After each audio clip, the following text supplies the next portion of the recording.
Chapter 14. As soon as the rains were over, and the cracks in the earth had healed, and the land was moist and ready, we took our seed to our goddess and placed it at her feet to receive her blessing, and then we bore it away and made our sowing. When a few weeks had gone by, the seed sprouted, tender shoots appeared, thrusting upwards with increasing strength, and soon we were able to transport the seedlings one by one, and at first they stood out singly, slender, tremulous spires with spaces between, but grew and grew, and soon were merged into one thick green field of rustling paddy. In that field, in the grain which had not yet begun to form, lay our future and our hope. Hope and fear, twin forces that tugged at us first in one direction and then in another, and which was the stronger no one could say. Of the latter we never spoke, but it was always with us. Fear, constant companion of the peasant. Hunger, ever at hand to jog his elbow should he relax.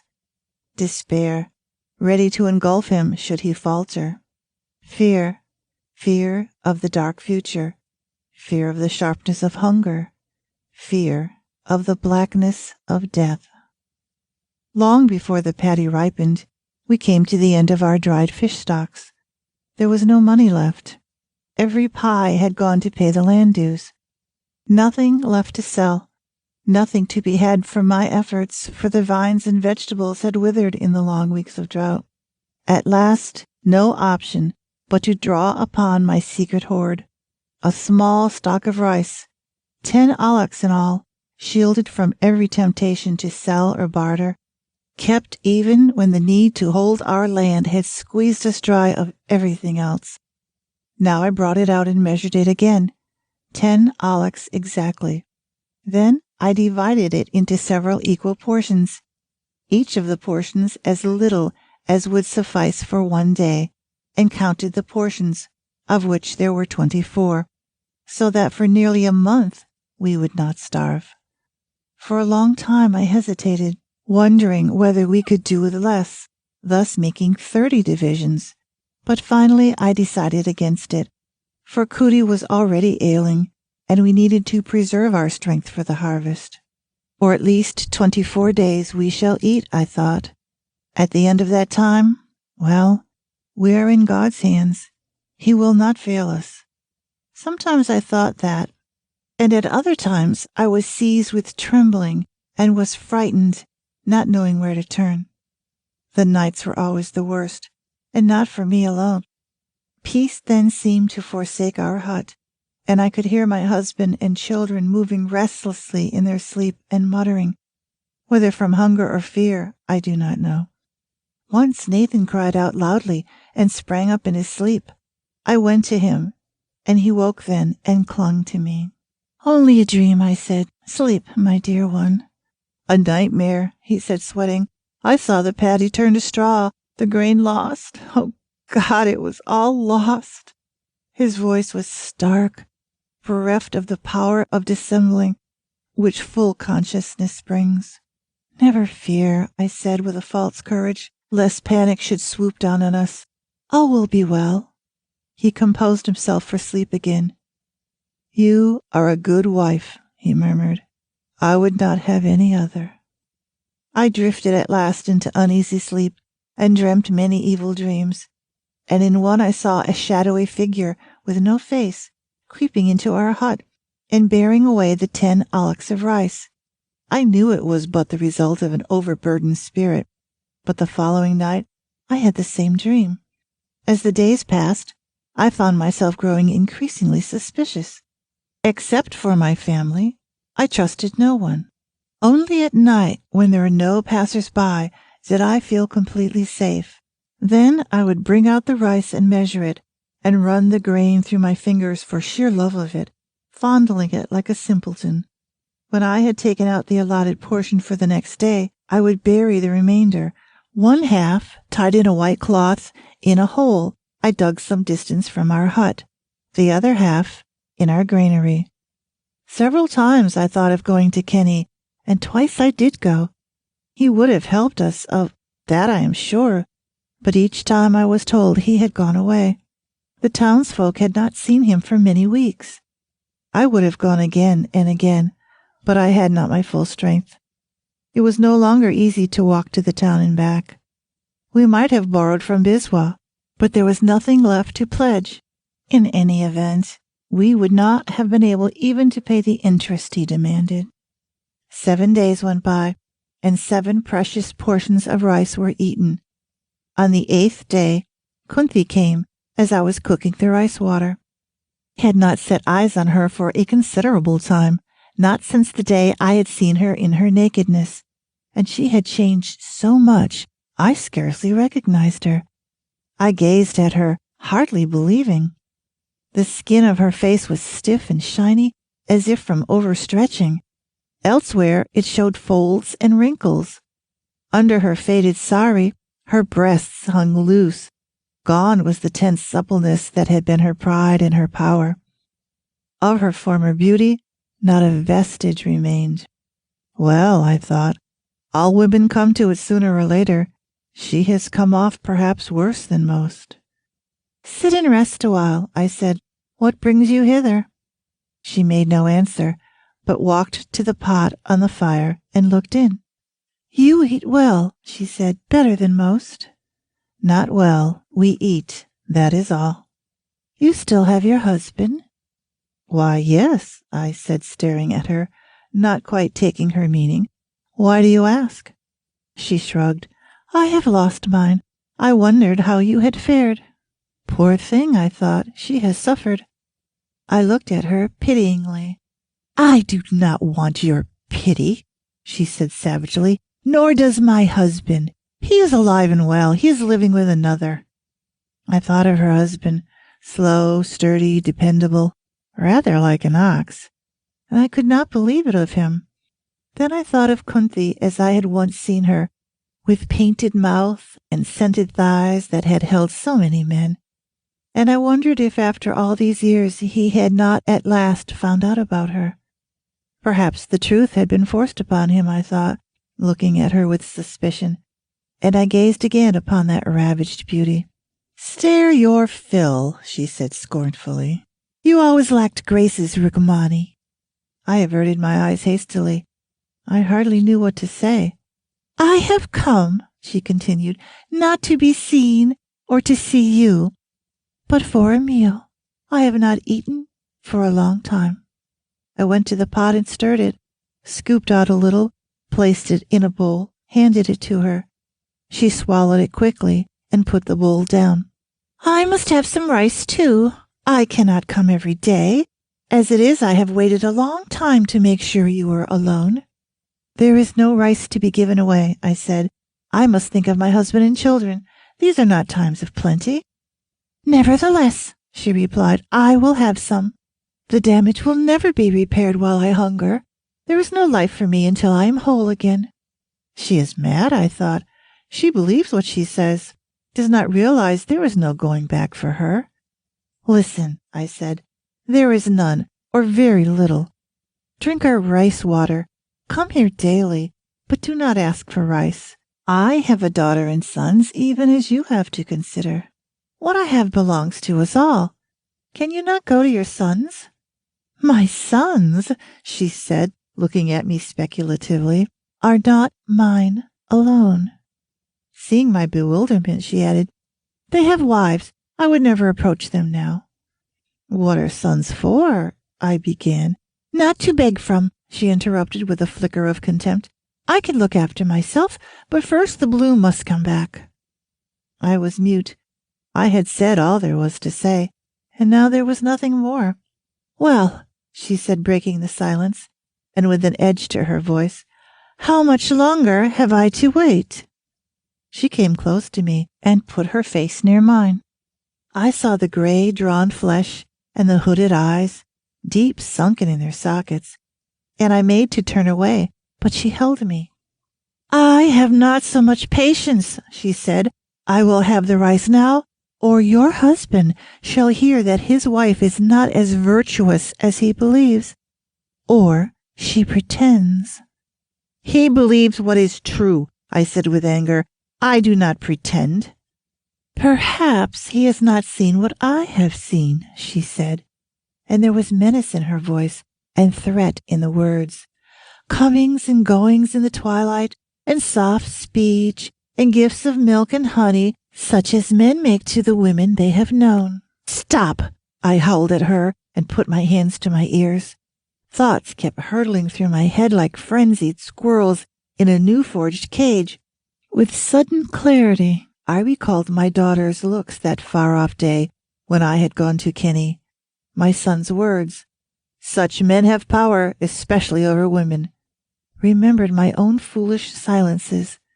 I closed my eyes and sank down. She came and sat by me. Which is it to be? Which is it to be? Her words were hammering at my brain. The horrible syllables were beating the air around me. The whole place was full of their sound. I need you, I cried to myself, Nathan, my husband. I cannot take the risk, because there is a risk, since she is clever, and I am not. In your anger, or your jealousy, or even because you are not yourself after these long, strained months, you may believe what she says and what she means. Because I have deceived you and cannot deny all she proclaims, you may believe the more. I will kill her first, I thought, and the desire was strong. I felt myself shaking. I raised my hands to my eyes, and there was a quivering redness there. Then I heard a cry, whether of bird or child, or my own tortured self, I do not know, and the redness cleared. I felt the water oozing through my closed eyes, through my closed fingers. I took my hands away, and there was Kunthi waiting by my side with the patience of one who knows what power she wields, patient, like a vulture. The ration of 7 days to Kunthi, and 8 already eaten. There was still enough for 9 days, I thought, not with comfort, but with desolation, and hatred came welling up again for her who had deprived me of the grain, and contempt for myself who had relinquished it. I waited a long time that night before going out, for fear that Kunthi might be watching. There is nothing she would not do, I thought, lying there in the darkness. I must wait and walk with care and return unseen. I will match my wits against hers, I thought cunningly, lying and listening to uneasy slumber about me, and I will yet win. Clever though she is, she shall not have all. I rose at last and went out softly, and looked about me, and went quickly to the hole I had dug, and clawed away the earth until I saw the bundle, white under the starlight. I squatted down, crooning silently, untied it, ran my fingers through the grain, and I knew then there was no more than a handful left, a day's supply, no more, not the 9 days' supply I had looked to find. My stomach lurched, blood came pounding to my head. I felt myself going dizzy. Who could have known? Who had done this to me? I heard a voice moaning, and it was mine, and the sound was terrifying, for I had not meant to speak. I looked about me wildly, seeking to see even in that darkness. Nothing in sight, not a sound except my own loud heartbeats. I dug my nails into my palms, striving for calm, trying to think. Who could have done this? Kunthi? But she only knew of the granary, not this other hiding place. My own family? No, I thought with despair, thrusting aside the small core of suspicion each time it formed. Surely not. Who else? Who? A long time passed.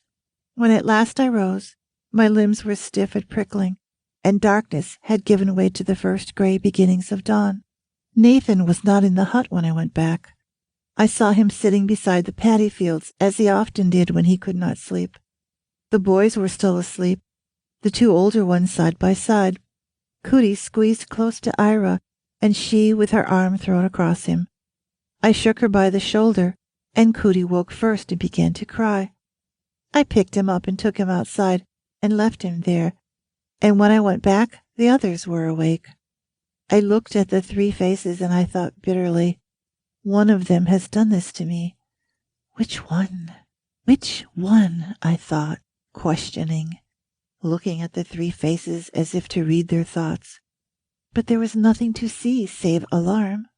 They shrank a little from my vehemence. I must know, I shouted. I must know who has done this thing. They looked at me as if I had lost my senses. Ira said timidly, "We would not take what belonged to us all." "Tell me I am imagining the loss," I stormed at her, "or that I myself have eaten it." They stared at me in silence, amazed. Outside, Cootie was bawling. Attracted by his cries, Nathan had come up. Now he called to me. "See to the child," he said, frowning. "Can you not hear him? He will choke." "So much the better," I said. "It will be one mouth less to feed." "You are ill," he said. "You do not know what you are saying." He picked up the child, soothing him in his arms, and then gave him to Ira. "My heart is sick," I said. "I have been robbed, and by one of my own children, of rice, which above all things is most precious."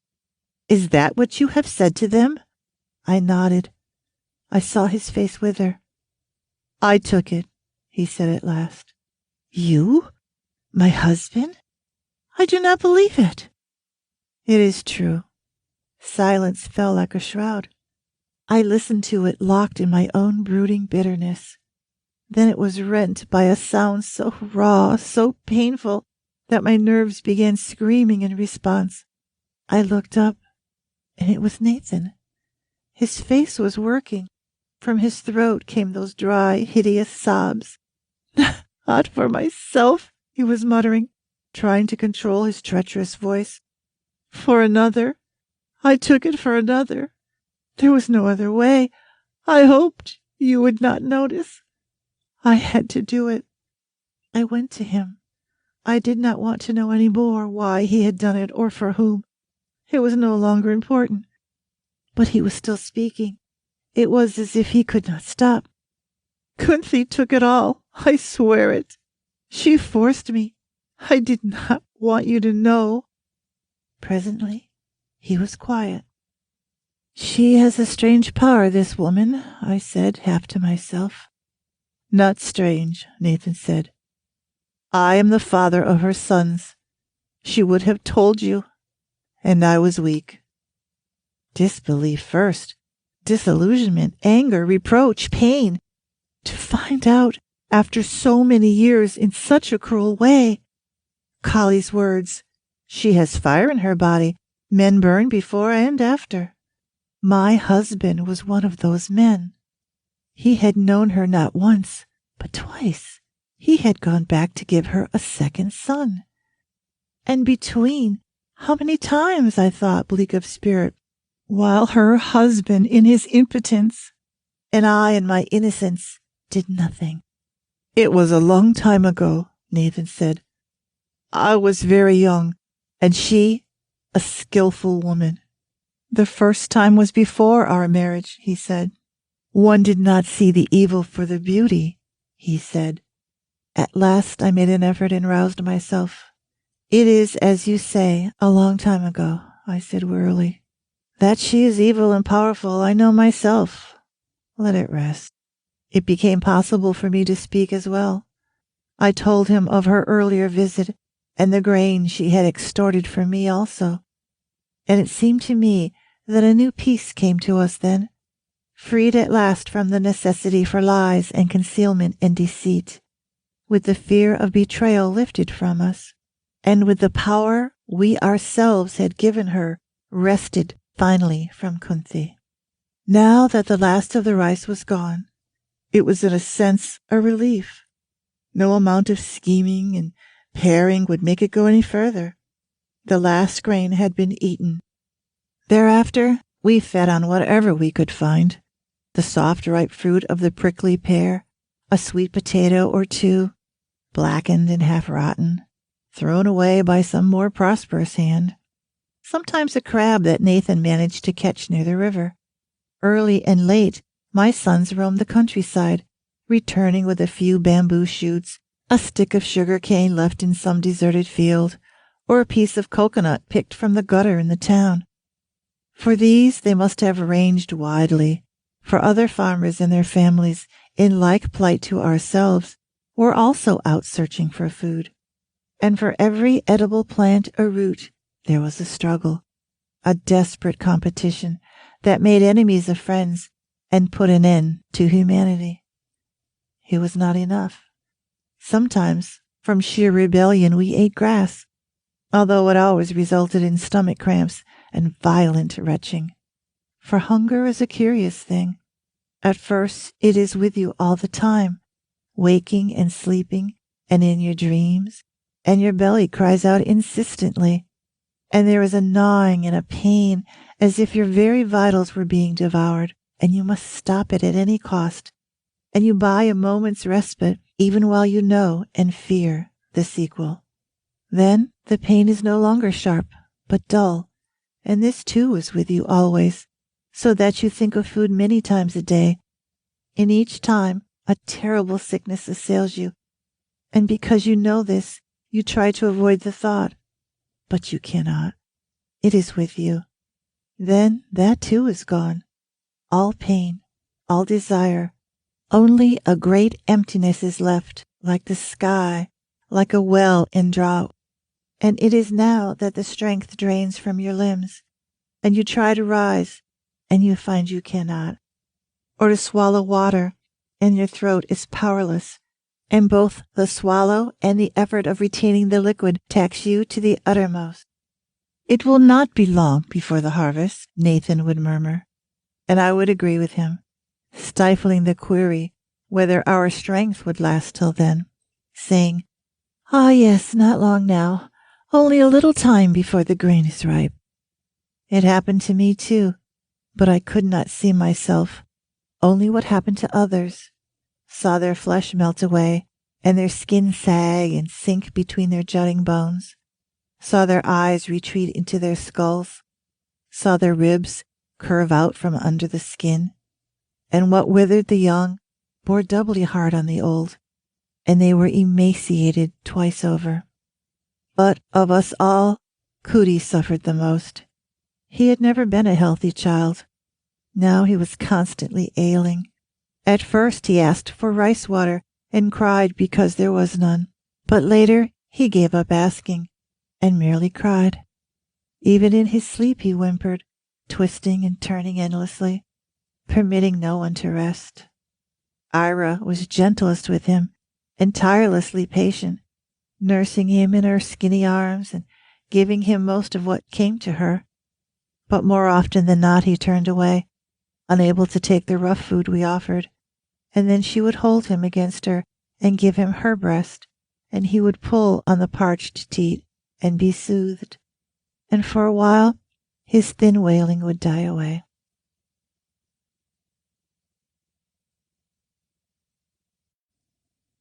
Chapter 15. One day, Raja went out as usual and did not come back. At dusk, they brought his body home, slung between two men, one at the head and one at the feet. There was a small trickle of blood running from his mouth, fresh and still bright red, and more blood from a cut in his head, dark and congealed here, and matting his hair. They laid him on the ground.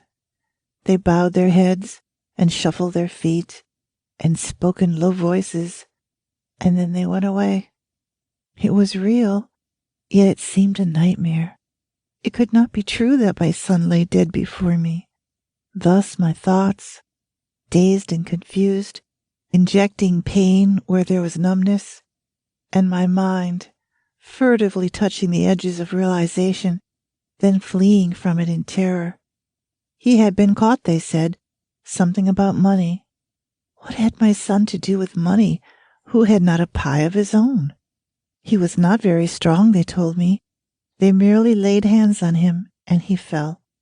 As if I did not know how thin and brittle he had grown. But why should others lay hands on him? They told me, but the sense of their words escaped. They told me, but I could not remember.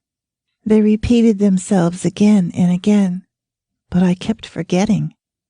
I heard Ira begin to sing a low dirge. She was rocking gently back and forth, and she was crying. What are you crying for? I said. You have little enough strength without dissolving it in tears. She looked at me stupidly, and away, and down at her brother. Her sorrow flowed to me. The numbness began to clear. I tried frantically to keep it. I might as well have tried to imprison a cloud. For this I have given you birth, my son, that you should lie in the end at my feet with ashes in your face and coldness in your limbs, and yourself departed without trace, leaving this huddle of bones and flesh without meaning. Already, I think, the eyes must be closed, though death has glazed them, and I do so. The jaw must be tied, for it is sagging. I put a bandage about it. The body must be washed, and I wash it. And Ira comes to help and cleanses the mouth, which I have forgotten to do. These things were you. Now there is no connection whatever. The sorrow within me is not for this body, which has suffered, and in suffering has let slip the spirit, but for you, my son. Nathan prepares the bier. I see him lifting the body onto it. Then he goes out, walking towards the town. At dawn, the funeral drums begin, and soon after our friends and neighbors come. Granny first, though hardly able to walk. Then Durgan, Conan with his wife, bearing a few jasmine buds, and Collie, bringing with her a muslin cloth to cover the bier. They pay their respects in silence, and when the sun has risen, the men pick up the bier and depart. But the women stay behind, for this is the custom. All that morning, the sound of the drums comes faintly to us, rising and falling with the wind, until at last a final beat comes quivering through the air, and we strain our ears for the next. But this sound, which has already gone, is the last. Now, not even a heap of bones, only a few ashes to show that once a man has lived.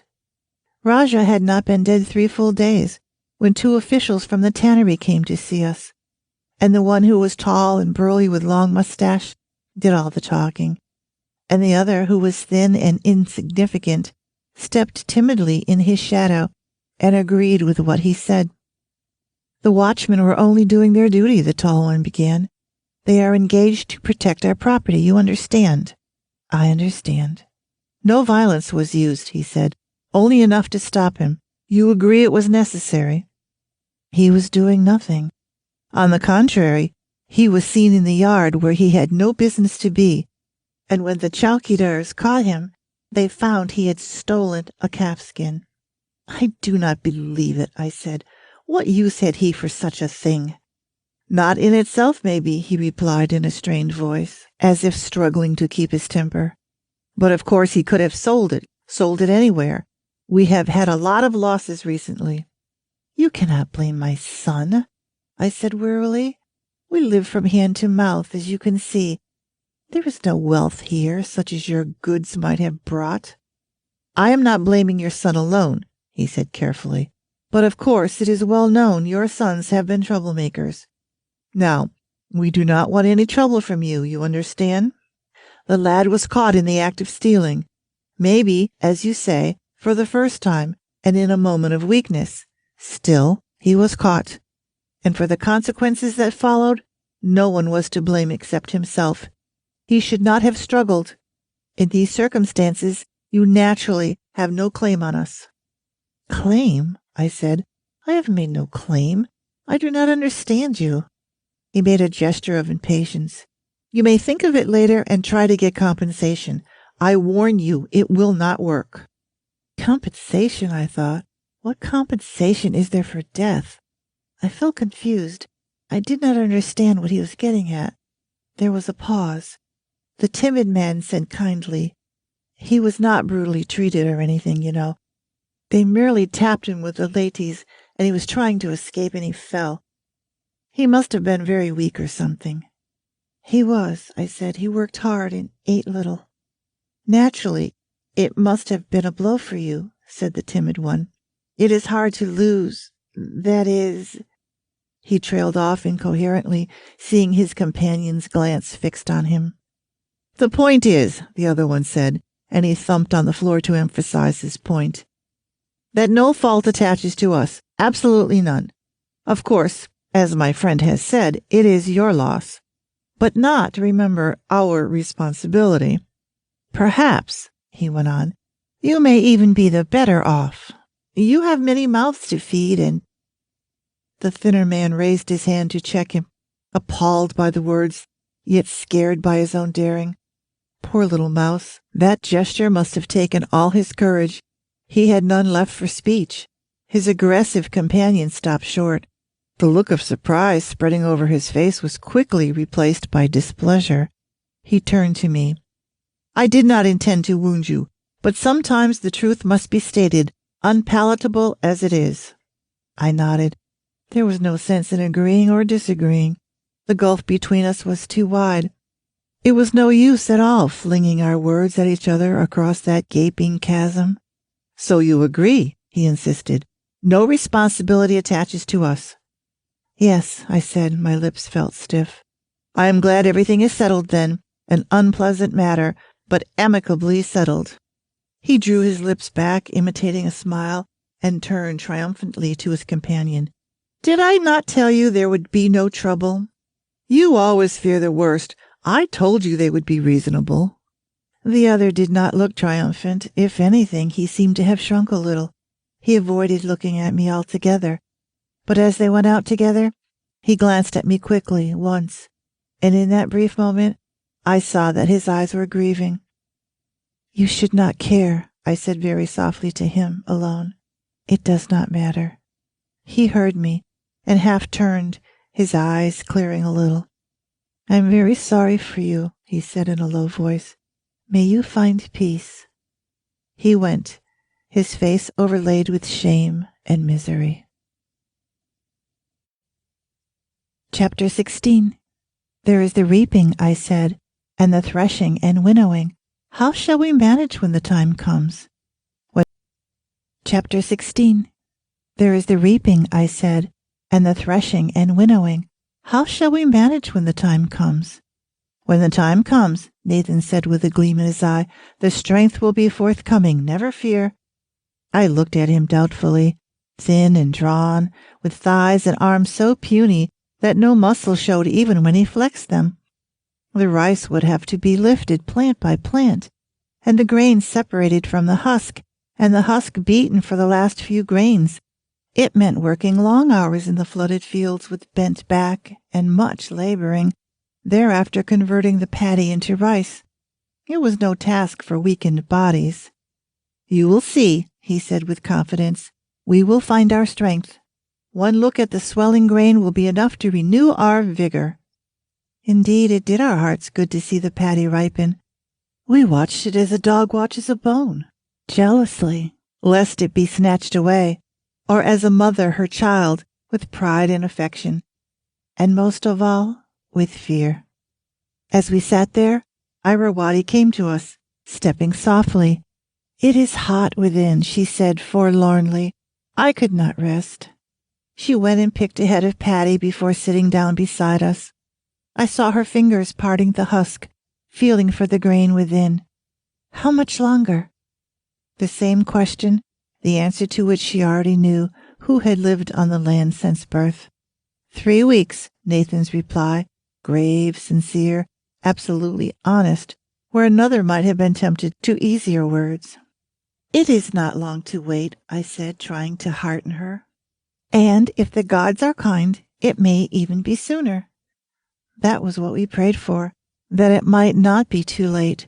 The tears that brightened Ira's eyes, the silences of my husband, the twitching face of Selvin, all came from one thing, the thought, imprisoned in the brain, but incapable of utterance, that Cootie might not live to see the harvesting. The rest of us might struggle on.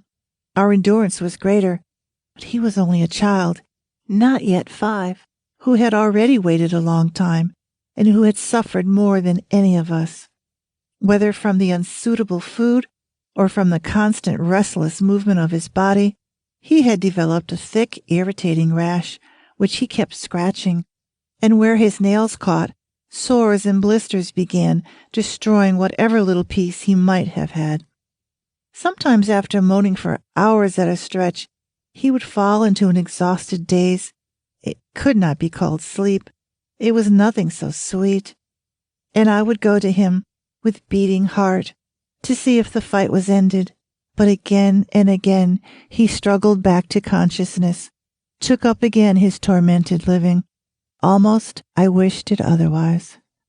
Some 2 or 3 days later, I noticed a change in Cootie. His eyes lost their dullness, and the whimpering that had been so harrowing to listen to lessened and stopped. I thought it was the end, a brief rallying, a frothing up of the last reserves of strength when there is no longer any need to hold back, like the sudden brilliant glow of an expiring taper. Since we gave him nothing, there being nothing to give that might account for the change. The following day, however, the improvement continued, and that night he slept peacefully. I gazed at the small, tired face, soothed by sleep as it had not been for many nights.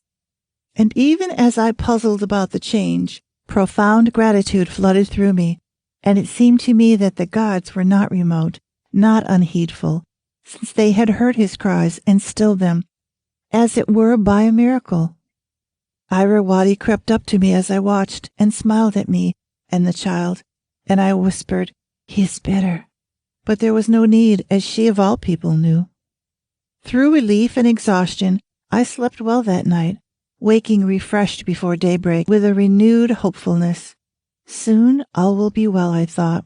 We shall eat, and the strength will come back to us, and there will be no more fear.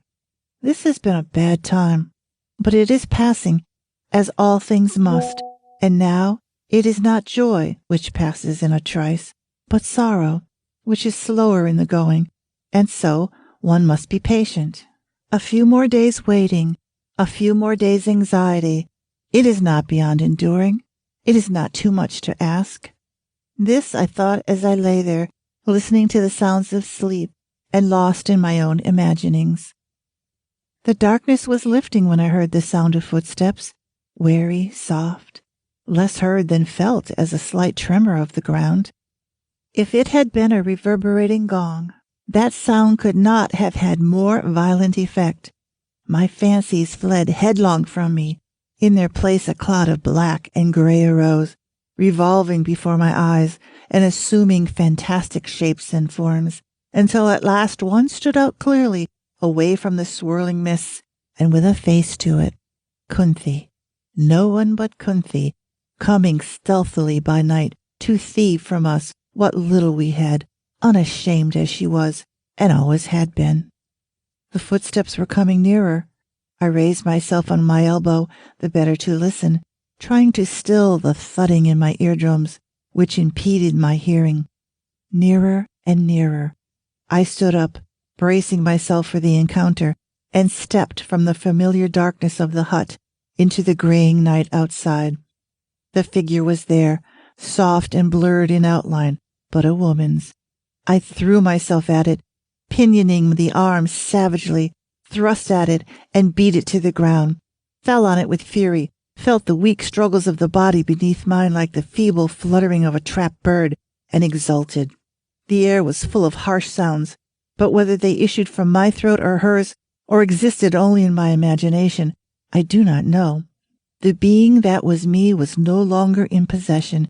It had been consumed in the flames of anger and hatred that raged through me in those few minutes.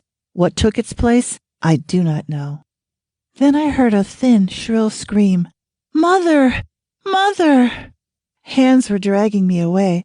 I felt myself pulled and thrown to one side. "Fiend! Madwoman!" Nathan was shrieking. "Accursed mother!" He was bending over the form, doing something to it. I saw he was quite naked, and wondered at it, forgetting he had come straight from sleep. He turned to me. "Are you out of your mind? Your own daughter! You have killed her! Murderess!" He and Selvin carried her in. I slunk after them, disbelieving. It could not be Irrawaddy. It was some monstrous mistake they had made, not I. I crept to her side and saw it was Irrawaddy. Her face was puffed and bore horrible marks. One lip was bleeding where her tooth had bitten down. I closed my eyes. Red circles opened out before them, receding into an endless blackness. I shook myself clear of them and went to aid my husband. He had a pot of water beside him and was wiping the blood from her body. Her sari was stained with blood. I took the cloth from him. I will see to her. He thrust me aside. Get away! You have done enough harm. You are not fit. I thought it was Kunthi, I whispered. He moved a little, making room for me, but remained near, not wholly trusting. She had been badly cut. A long, jagged gash showed on her left side. There was a similar one on her left wrist. These wounds, I said, I did not make them. I did not expect him to believe me. I know, the bangles broke. Bangles? How could she have bangles who had not a pie of her own? I stared at him, not knowing amid these unreal happenings whether those were his words or only what I had heard. He pointed. Do you not see the glass there and there? She was wearing bangles. They had broken against her body, which had protected me from injury. I began to swab. The cuts were full of glass, some of it in splinters, some of it in powder like shining sand. When I had cleaned them, I bound the 2 largest gashes. For the rest, there was nothing I could use, but these were smaller and mercifully soon stopped bleeding. The sari I had taken from her was soaked with blood and grimy where dust clung to the wet cloth. I took it down to the river, intending to wash it, shook it clear of dust and broken glass. As I did so, something dropped from the folds, fell in the muddy water, sank and was lost, but not before I had seen that it was a rupee. I went on with my work, scrubbing the bloodstains, rinsing the cloth, laying it on the grass to dry. Then I came back, swept and cleaned the hut, cleared the courtyard, removed all signs of the struggle that had been. The sun was moving to midday by the time I had finished. Now that there was nothing more to do, the thoughts I had so far avoided came crowding in on me in agitated turmoil. Who had given her the money? Why? Had she stolen it? And if so, how and from whom? Why did she have to walk by night wearing glass bangles? I kept very still, not to waken my sleeping daughter, while the thoughts went galloping through my head, and question after question unanswered. Cootie, lying in a corner of the hut, began to moan. Ira heard and opened her eyes, gesturing vaguely towards him. I went to her first. Lie still, the cut will open again. She looked at me somberly. Feed him, he is hungry. Take the rupee you will find in my sari. I knew then that it was she who had been responsible for the improvement in Cootie, not I, not my prayers. Nathan was about to say something, to question her perhaps. I gripped his arm, forcing him to silence. Ira was struggling to rise. I went to her. Lie still, I said again, laying restraining hands on her. I will see to him. I picked up the moaning child and took him outside, trying to quiet him. It was useless. Ira had fed him and freed him from hunger. The taste was with him still, and he would not be quieted. I walked away from the hut with him in my arms, and at length his sharp cry sank into soft whimpering, and finally into silence. The lips of her wounds had hardly drawn together when Ira was on her feet again. Where do you go? I said to her. Rest a little longer. The marks are still livid. Rest, she said contemptuously. How can I rest or anyone rest? Can you not hear the child? Where do you go? I repeated. Tell me only where you go. Do not ask, she said. It is better that you should not know.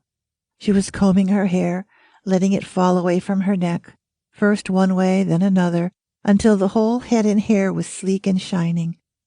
She had not troubled so much since she was a bride.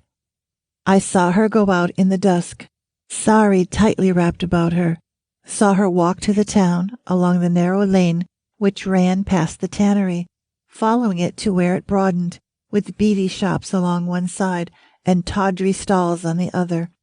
where men with bold eyes lounged smoking or drinking from frothing toddy pots. She moved jauntily, stepping with outrageous fastidiousness among the litter of the street, the chewed sugar cane, the trampled sweetmeats, the red betel nut spittle, jauntily, a half-smile on her lips, answering the jeers and calls that were thrown at her, eyes darting quickly round searching, then retreating behind half-drawn lids, at each turning leading from the street, and there were many of these dim lanes and alleys. She paused and advanced a little along it, and waited, lost in the shadows. "I must know," I said, imploring. "It is better that I should know than that I should imagine." Ira gave me a sidelong glance. "Your imagination would not travel that far." "You do not know me," I said, troubled, "and I no longer understand you." "The truth is unpalatable," she replied. I pondered a while, searching my memory. Then it came to me. The man who had called after Raja's death. He had said the same thing. The truth is unpalatable. Nathan came in from the fields at sundown, as Ira was setting forth. He had been clearing the irrigation channels and strengthening the dams. The fork he carried was caked with soil and water. He thrust it into the earth and leaned on it. "Where do you go at this hour?" "It is better not to speak." "I will have an answer." "I can give you none."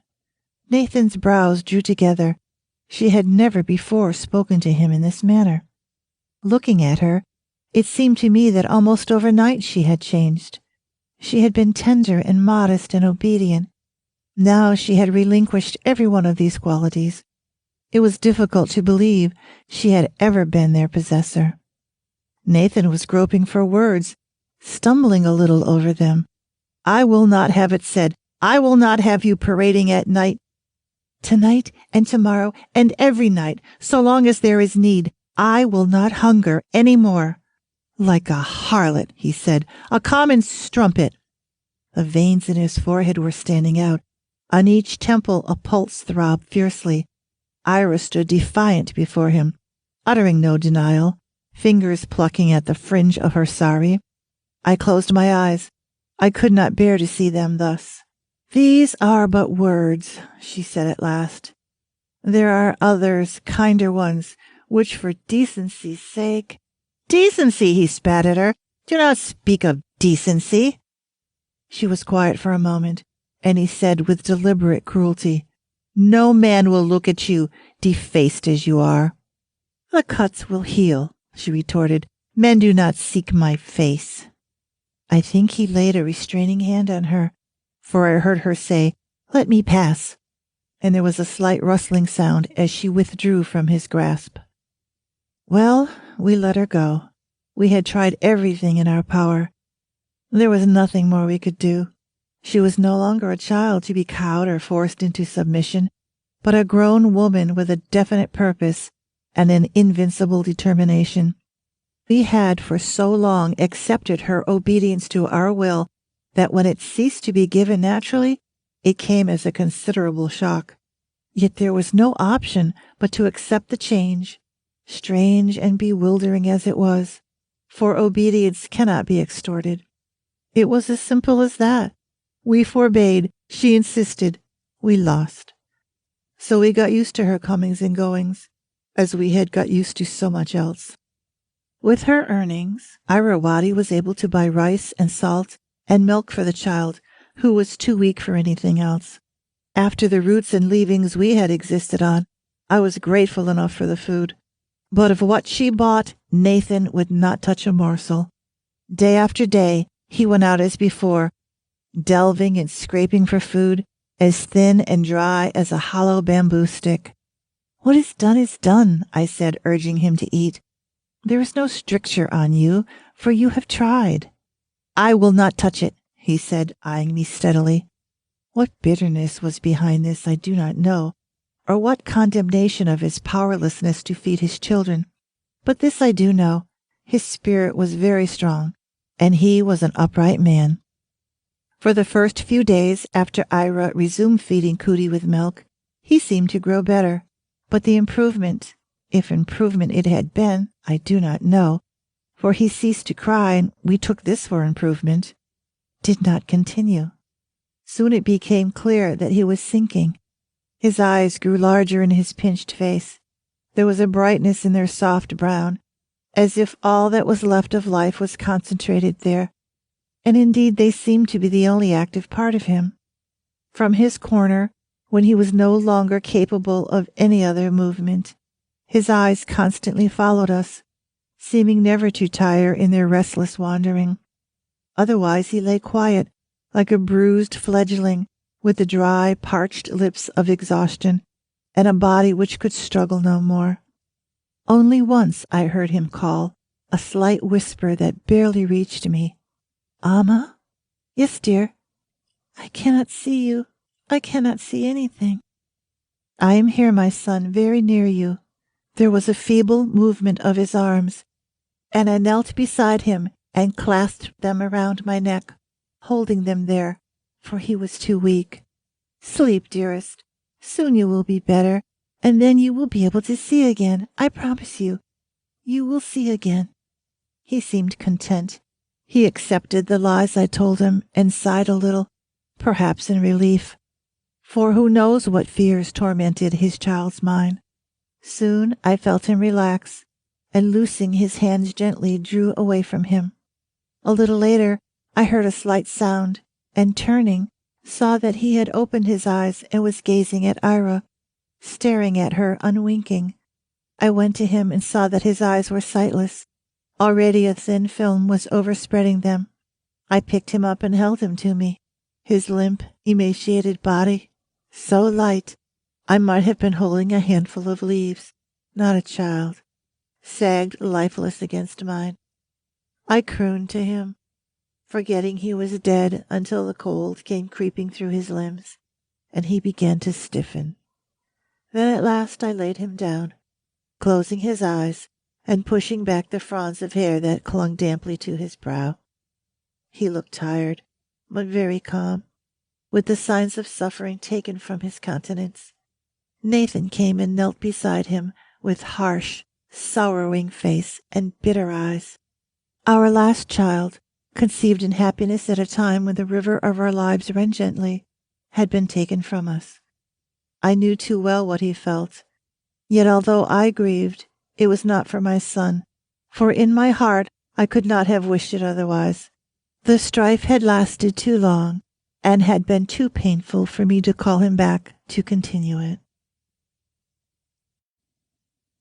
Chapter 17. When Cootie was gone, with a bland indifference that mocked our loss, the abundant grain grew ripe. It was the second crop of the year, sown on ground which had not been allowed to lie fallow, and so we did not think it would be other than meager. But contrary to our expectations, it was a very good harvest. Every husk was filled. The paddies stood firm and healthy, showing no breaks in their ranks. We worked through the days, and in the twilight, getting in the rice, and then we worked 3 more days draining the fields and clearing them, and then 3 more nights sifting and winnowing. Even so, a heap of unhusked paddy lay in our granary, waiting until the marketing should be done. "It is as I said," Nathan exclaimed. "Strength has been given to us. Else how could so much have been achieved by such as we are?" He looked around triumphantly, pointing to the neat white hills of rice and the husks in a rustling brown heap. We looked at each other, streaked with sweat, thin and bony like scarecrows, and as ugly. And suddenly what he had said seemed very funny. And first Selvin and then Ira began to laugh, helpless, speechless, with tears running down their cheeks, until we older people slowly joined them, could not help but join in their laughter, and the spectre of what had been tweaked at our memories in vain. There we were, the 4 of us, hysterical, released, rocking with laughter, and gasping for breath, which ran out as fast as we sucked it in. The hollow cheeks and bulging stomachs, the grotesque jutting bones, became matter for laughter. Already, though they were still with us, in our minds they belonged to the past, to the painful past, that we thrust from us with all our force, and the laughter was in some measure born of relief that we could do so. Nathan especially was in an exuberant mood. He kept slapping his thigh and shaking his head as if he could not believe in so much good fortune. In his palm he held a few grains of rice, rubbing them together to produce a dry rustle which seemed to delight him, for he kept repeating the movement. Perhaps it was to reassure himself that they were real and not part of his desperate imaginings. "There will be enough to pay what we owe," he exclaimed, "and to keep what we want. We can stock the fields with fish as well." "And plant vegetables," I said. "I shall need to buy bean seeds and chili seeds, and perhaps a few young pumpkin vines. Sweet potatoes, of course. I have made a lot from my vegetables before." "Indeed, yes," he said eagerly. "There will be money enough for all this, you will see. God has given us another chance in His mercy." "First the marketing," I said, smiling, for who would nod at such optimism? "Then the plans." Then and there, in a fever of impatience, we got out the gunny bags and the tall brass measure and set to calculating quantities and prices. The sowing of seed disciplines the body, and the sprouting of the seed uplifts the spirit, but there is nothing to equal the rich satisfaction of a gathered harvest, when the grain is set before you in shining mounds, and your hands are whitened with the dust of the good rice, or the very act of measuring, of filling the measure and topping it with a peak, careless of its height, because you can afford to be, and also because you know in your prudence that the grains will see to it that you are not too generous, and slip and tumble down the sides of the measure, if that peak be too tall. So many handfuls to one measure, so many measures to one sack. One after the other the sacks are filled and put away, with rejoicing and thankfulness. Later, we go to offer prayers, bearing camphor and kumkum, paddy and oil. Our hearts are very grateful. Chapter 18. I went to market laden with smooth skin brinjals and pumpkins, round and fleshed like young women. The earth had yielded richly. There were, besides, beans and potatoes, melons and chilies, and I was well pleased with them, and with the silver coins I had received in exchange. I no longer sold to Biswas. There were several other shops in the town now where I was paid better, and where I did not have to endure the sly, spiteful observations he made. Increasing years had added more grease to his bulk, more flesh to his paunch. They had not sweetened his nature, or endowed him with more kindliness. Confounding the curses that came his way, and there were many, for his usury was harsh beyond necessity, he continued to prosper, squeezing the life from those hapless creatures who were driven to borrow from him, and gaining his strength from their weakness. Seeing me pass, he came and stood in his doorway and called, "Rukmani, I have news for you. Stop a minute." "What is it?" "Kenny is back. I have seen him." "So," I said warily, "that is good news for everybody." "Especially for you," he said, keeping his eye on me. "For everybody," I repeated. "For he is a good doctor. Many people are in his debt." "He is also a man," he said. "They say he is a good friend to you." "To me and mine," I said with rising temper. "He has done much for us." "For you particularly," he insisted, his flabby lips twitching with innuendo. "I have heard from Kunthi that this is so." "A whore's tale," I said contemptuously, "as suspect as her body." He thrust his face up to mine. "Yet not for that reason dismissed," he said, leering. I wanted to strike him. I wanted to ram his words back into his throat. I held myself still with an effort.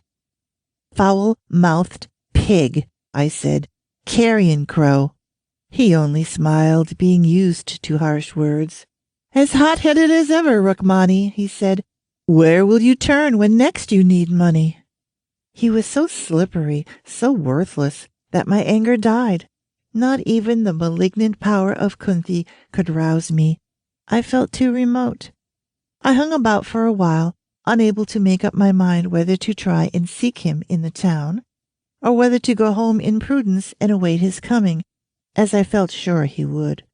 Then it struck me as ludicrous that at this late stage I should walk with caution, and I went therefore to the whitewashed cottage on the fringes of the town, expectant, carrying a garland of roses and jasmine to welcome him, and a lime for good luck. The cottage was bare, it always had been, and chill and lifeless from long disuse. Dust lay thick on the floor. There were neat hillocks of chipped cement and earth where bandicoots, for some obscure reason of their own, had dug. So much I saw from the broken front window. Then I pushed open the door to enter. Kenny was standing in the smaller room that led off the main one. He turned when he heard me come in. I saw him frown. "How did you know I was here?" Accustomed though I was to him, the brusque words, his short manner, dashed the welcome from my lips. "Biswa told me," I said. "I came at once." There was a silence. The garland I was holding became an encumbrance. I felt I had been stupid to buy it. Even the lime seemed unnecessary. I tried to hide them behind my back. He noticed at once. "What have you got there?" "A few things. I have just been to market," I began lamely. "A garland, is it not?" "Yes," I said sheepishly. "I bought it for you. You guess well." He drew me to the window and pointed. Outside lay a heap of garlands, roses, lilies, chrysanthemums. Evidently others had been before me. "Not a guess," he said gravely, "a certainty. You were not the first." "Well-intentioned for all that," I was beginning hotly, when he began to laugh, grinning widely so that the lines of his face were somehow lost in the creases of laughter, making him look young and amiable. I felt better at once. The strangeness vanished. "You have been away a long time," I said. "Too long. We have missed you." "Why?" he said. "More trouble?" I was in two minds as to what to say, and looked covertly at him. His face had become very serious, almost grim, with every trace of laughter taken from it. After so many years, he was as unpredictable as ever. "We have had our troubles," I said cautiously. "Yet it was not only on that account we missed you. It was—" I stopped, not knowing how to finish. He would have helped us in our need with food and money and skill, yet it was something more than this that he offered us, and I could not find words for it. "Your presence," I said haltingly, "means a lot to us. There is a rare gentleness in you, the sweeter for its brief appearances." I do not know what emboldened me. Perhaps it was his silence. He seemed to be hardly listening. He was still standing, looking out of the window, biting his nails. "Troubles," he said. "We all have them. I suppose the crops failed and you starved." "It was a bad time," I answered him. "We lost 2 sons. Raja died by an accident. The child was too tender for this world. He could not live as we did. After the crops failed, I stopped again. The memory of those days was ever with me, yet the passing of time had made it quiescent. Now my own words brought it savagely alive with a shrill, stabbing pain that swept the words away. I was quiet for a while, waiting for it to fade, to regain calmness. He did not look round. Perhaps he sensed my struggle. "Enough of me," I said at last. "What of you and yours?" He turned on me roughly. "What concern is that of yours?" "None, save that I wish them well." "Save your wishes," he said unpleasantly. "My wife has left me. My sons have been taught to forget me." I tried and failed to imagine her, this woman who could, after so many years, renounce altogether her husband, break the bond that must surely have existed despite his long absences. Perhaps it is just this that has driven her to it, I thought. He is not without blame. "You think it is my fault," he said. "Do not deny it. Your face speaks plainly enough for me." "Women need men," I said, shrugging. "It is not right to deprive a woman."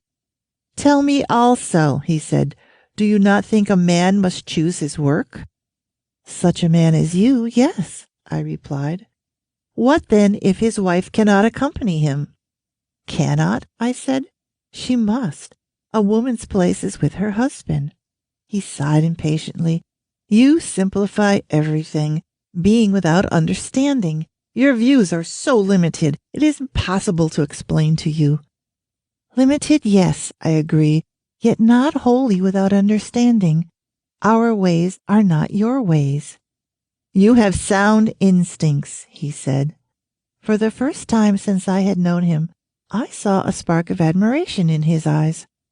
I am not a fool, I said, speaking in a low voice, pleased by the commendation in his eyes, a little hurt by it as well. Have I not so much sense to see that you are not one of us? You live and work here, and there is in your heart solicitude for us and love for our children.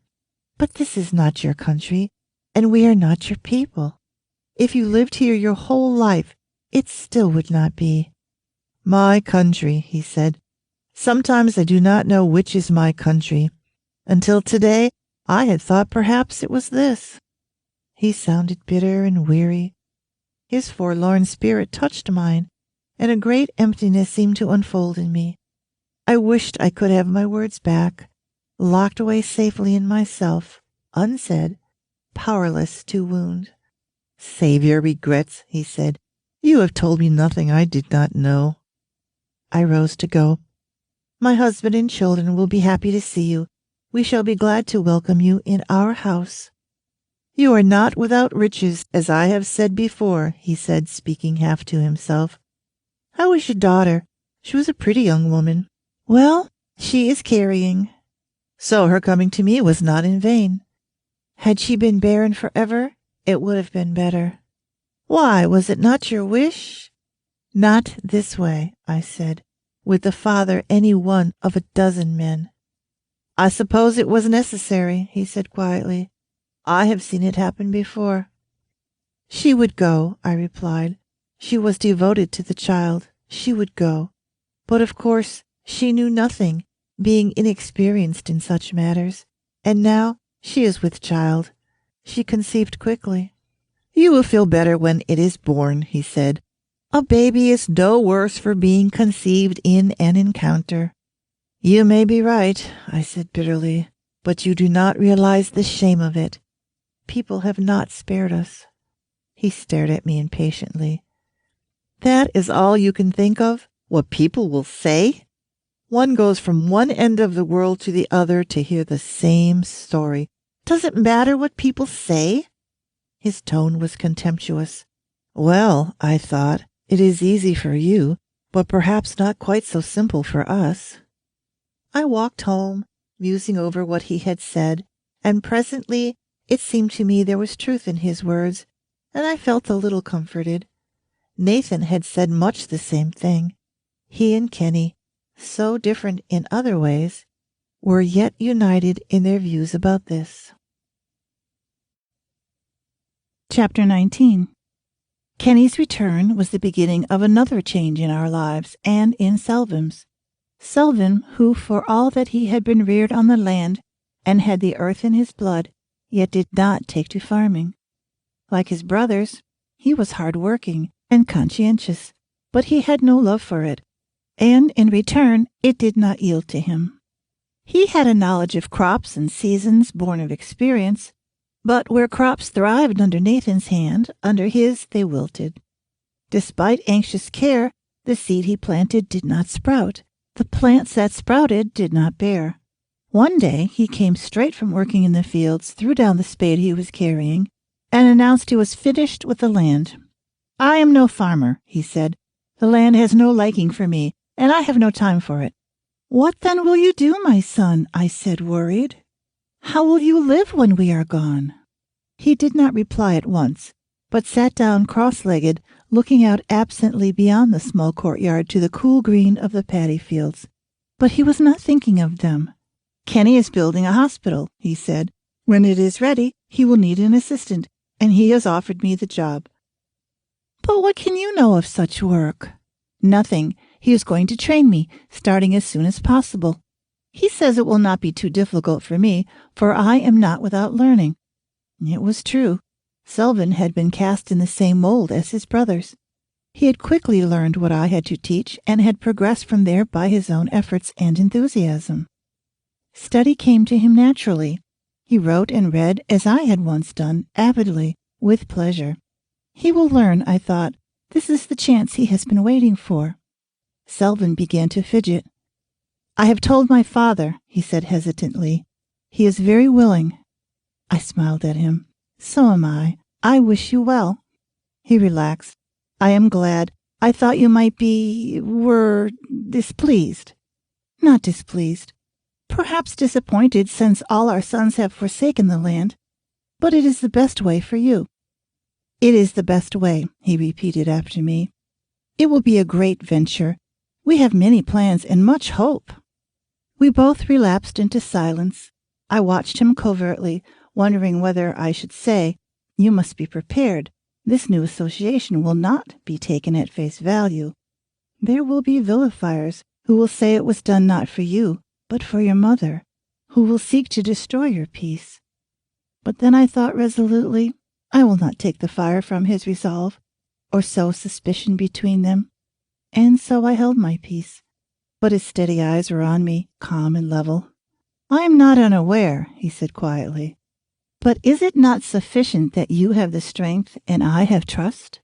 It is indeed, I said with relief. I wanted only that you should know. We smiled at each other in perfect understanding. I sought out Kenny again. We are once more in your debt. My son is overjoyed. This is something he has waited for without knowing it. I am indebted to him as well. I need an assistant. He promises to be a good one, and will, I hope, be the first of many. I could not carry on alone. The town has grown and is still growing, as you know. It will be bigger than what went before?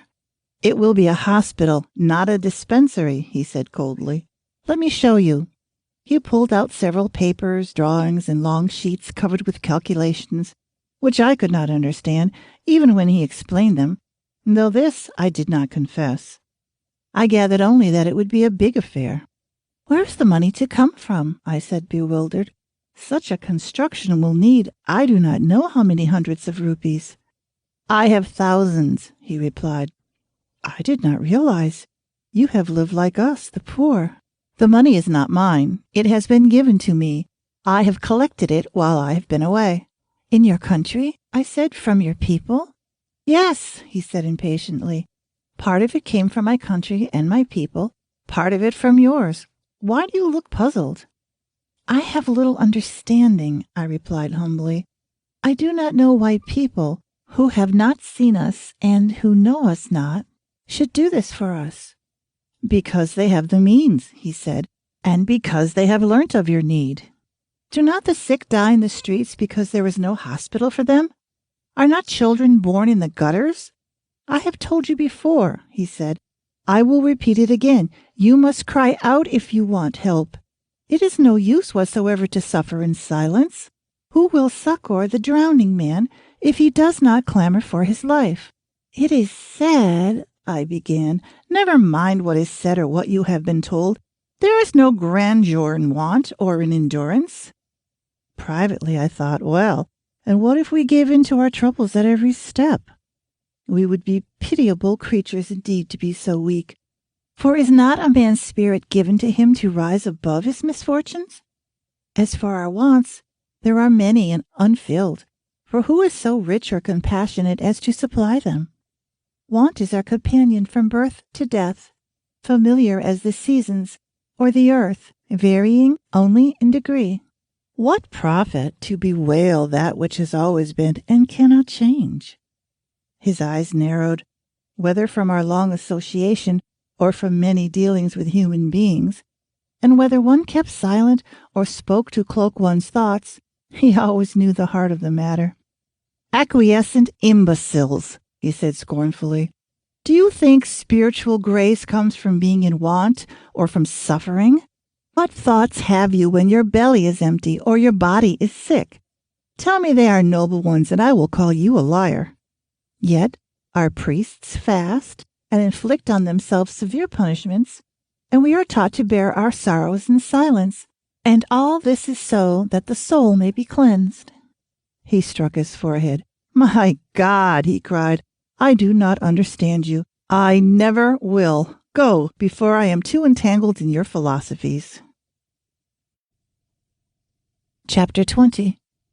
Not in the town, where all that was natural had long been sacrificed, but on its outskirts one could still see the passing of the seasons.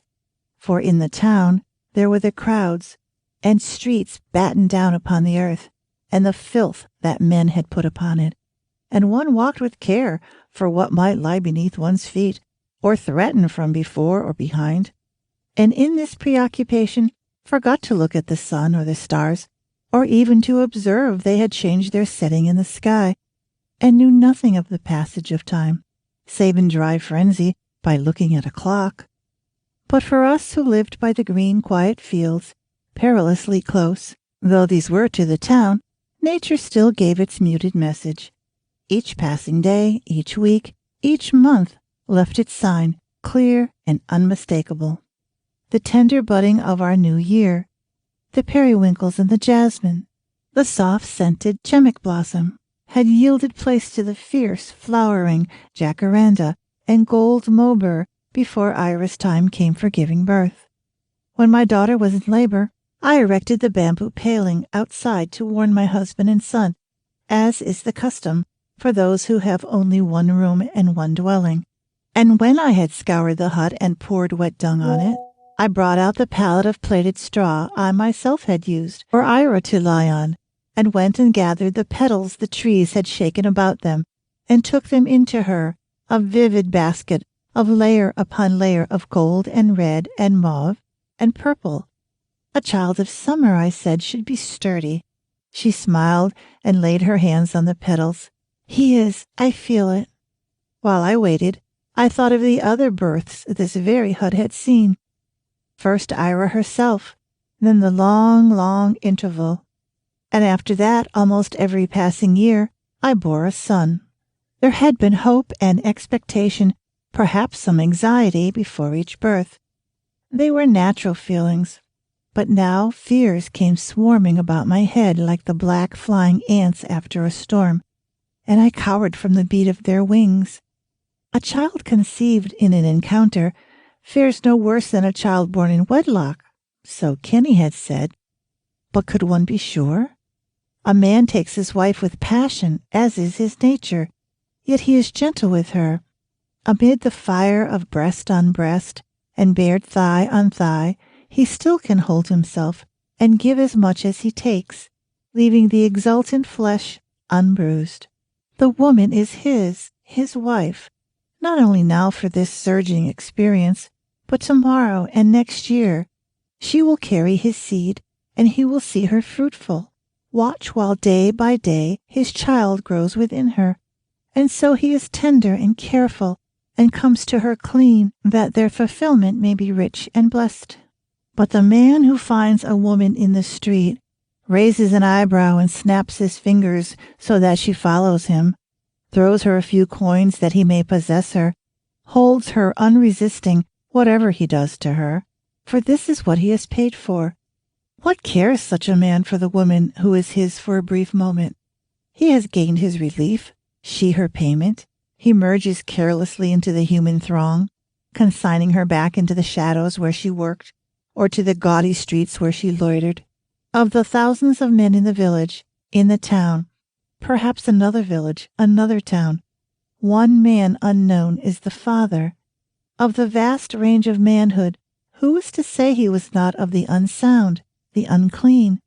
What care or safeguard is there when the consequences of one's acts are hidden from one's thankful eyes, and the woman is one of many, soft, desired, lost, forgotten? If Ira had any fears, she did not show them. Perhaps she had fought her battles out alone when I was not there to see, and when her face could not betray her. Or perhaps her love for children swamped every other feeling. She was meant to have children. I had always known that. It was a cruel twist of fate that gave them to her this way. Then at last the birth began. And while I was ministering to her, all these thoughts coiled back into my brain, leaving only the present and the immediate future, which every passing second converted instantly into the past. Then there was no past or future, only now, the present, as I received the child and held him, while the fears that were nameless descended on me and shrieked their message and were no more nameless. I held him, this child, begotten in the street of an unknown man, in a moment of easy desire, while the brightness of the future broke and fell about me like so many pieces of colored glass. I did not want his mother to see. I washed him slowly and massaged oil into his body, hoping to mitigate the whiteness of it, hoping to give color to his skin, while he cried lustily, for he was a healthy child. And finally his mother called for him. I swaddled him carefully before I gave him to her, hoping, still hoping, that she would not notice. "Your son," I said, handing her the bundle, hovering near in my anxiety. She took it, smiling and relaxed. "A lovely child," she said, gazing at the small face fondly, "fair as a blossom." Fair? He was too fair. Only his mother failed to see how unnatural his fairness was, or to notice that the hair, which grew slow and unwilling from his pate, was the color of moonlight, or that his eyes were pink. Sometimes I wondered whether her mind was gone, since she could not see what was so plain to others, or whether it was a ghastly pretense fashioned from her mother's pride and sustained through who knows what superhuman effort. However, if she dissembled well. No sign of strain or fear crossed her face. She was as happy as a bird with her son, singing to him, playing with him, clucking and chuckling as if he were the most beautiful baby any woman could have. Perhaps he was to her. Such heaviness of spirit as there was pressed not on her, but on us, her parents, and of us, Nathan was the most burdened. "She has lost her reason," he said. "She does not see her child as he is, but as she would have him be. To her, he is only fair, whereas it is clear he resembles nothing so much as a white mouse. She has done great wrong to herself and the child, and has given up her sanity rather than face the truth. My fault," he said, rocking slowly on his heels. "I might have prevented this." "Hush," I said. "Do not torment yourself. You could not have stopped her, for she was determined. It is a cruel thing in the evening of our lives. Cruel, but not unbearable. The girl is happy, and the child is doing well." "I have seen him in the sun," Nathan said sadly. "He turns from the light, groping instead for the darkness, which is kinder to him. Already he is beginning to be aware of his difference, baby though he is." "Foolish talk," I said. "He turns from the light because his eyes are weak. Kenny has told me it is always so with such children." "It may be the one or the other," he replied. "Who can be sure? But whatever the cause, the result is terrible. Sunshine is meant for men, darkness for bats and snakes and jackals and other such creatures." In his pain, he was exaggerating, for the child flinched only from direct sunlight. Within the hut or in the shade of a tree, he was perfectly content, and would lie on the ground or slung from a branch, sucking his toes and gurgling like any other baby. And I myself preferred not to see him in strong sunshine, for his pale, membranic skin was no barrier to the light, which pierced deep into the flesh and illumined it to a hideous translucency. Apart from this, he burnt easily. Even an hour or so in the sun would bring up red, scaly patches about the neck and forehead and make him fretful, whereas my children had grown up in the open and thrived on it. The news traveled far and fast. People came to see the child, and I do not know what tales they told, but more people came, their faces avid with curiosity to see him, a curiosity which was never sated, although they stared and stared with bulging eyes, and they went away with appropriate comments on their lips and mouths, bursting to describe the poor little albino mite they had seen. Some who came were kindly, Most had a ready, sterile sympathy, and all went away with the unmaskable relief that men experience when they see others who have fared worse than themselves. It was for us a prolonged ordeal.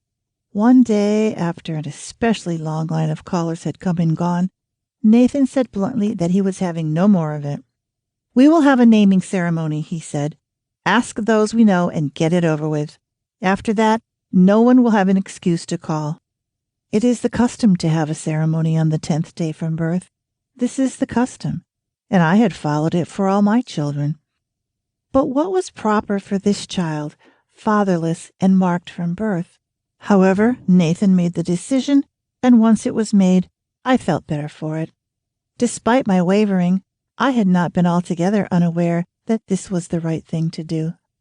So they came, friends, neighbors, bringing sugar cane and frosted sugar and sticks of striped candy for the new baby. Ira accepted them in his name, smiling graceful as ever, unperturbed. I think her bearing astounded and even awed them. Old Granny, bent low on her stick, came bringing a rupee, which she gave me to keep for the child. I did not want to take it, but she insisted. If I had known it was her last, I would have resisted her blandishments, but I took it and thanked her. "You are a good friend to us." "In my intentions," she said. "Little else. It was a poor marriage I arranged for your daughter. I have brought this on her." She still refused to forget. I made some sort of soothing reply, but with the license of age, she did not listen, hobbling away, mumbling that it was her fault, not hers, not Nathan's, not mine or Ira's. "Not the man's," Kenny said. "A freak birth." Who's the blame, then? I thought wearily. Blame the wind and the rain and the sun and the earth. They cannot refute it. They are the culprits. Nathan's voice reached me from a distance. "What is the matter with you? Are you not feeling well?" "I am all right. I was thinking." "Give it a rest," he said. "Give it a rest." I was relieved that Collie, most garrulous of women, had not come, but it was a short-lived relief. She had been suffering from one of her periodic attacks of ague, and as soon as she had got rid of it, she came waddling, for she had put on a lot of fat when prosperity had returned to the land. "I would have come before," she puffed, "but for the ague. The shivering was bad this year, and the fever. I tell you, I hardly know how I survived." She lowered her voice confidentially. "You know how it is. Not too easy at my age." "I hope you are better," I said. "Ah, well, one must not expect too much. I am well enough, but I did not come to talk about myself." I looked at her without favor. It was plain enough why she had come. She lowered her voice again. "Is it true about the baby? People say he is milk white." "He is fair," agreed Ira equably. "See for yourself." And she held out the sleeping child in her arms. Collie bent forward eagerly, quivering in her excitement, and at that moment, as ill luck would have it, the child woke, opened his weak, pinkish eyes, yawned, and began to yell piercingly. Collie stepped back as if she had been deliberately affronted, and such pity as she might have had in her perished. "He looks peculiar," she said frankly. "Not a bit normal.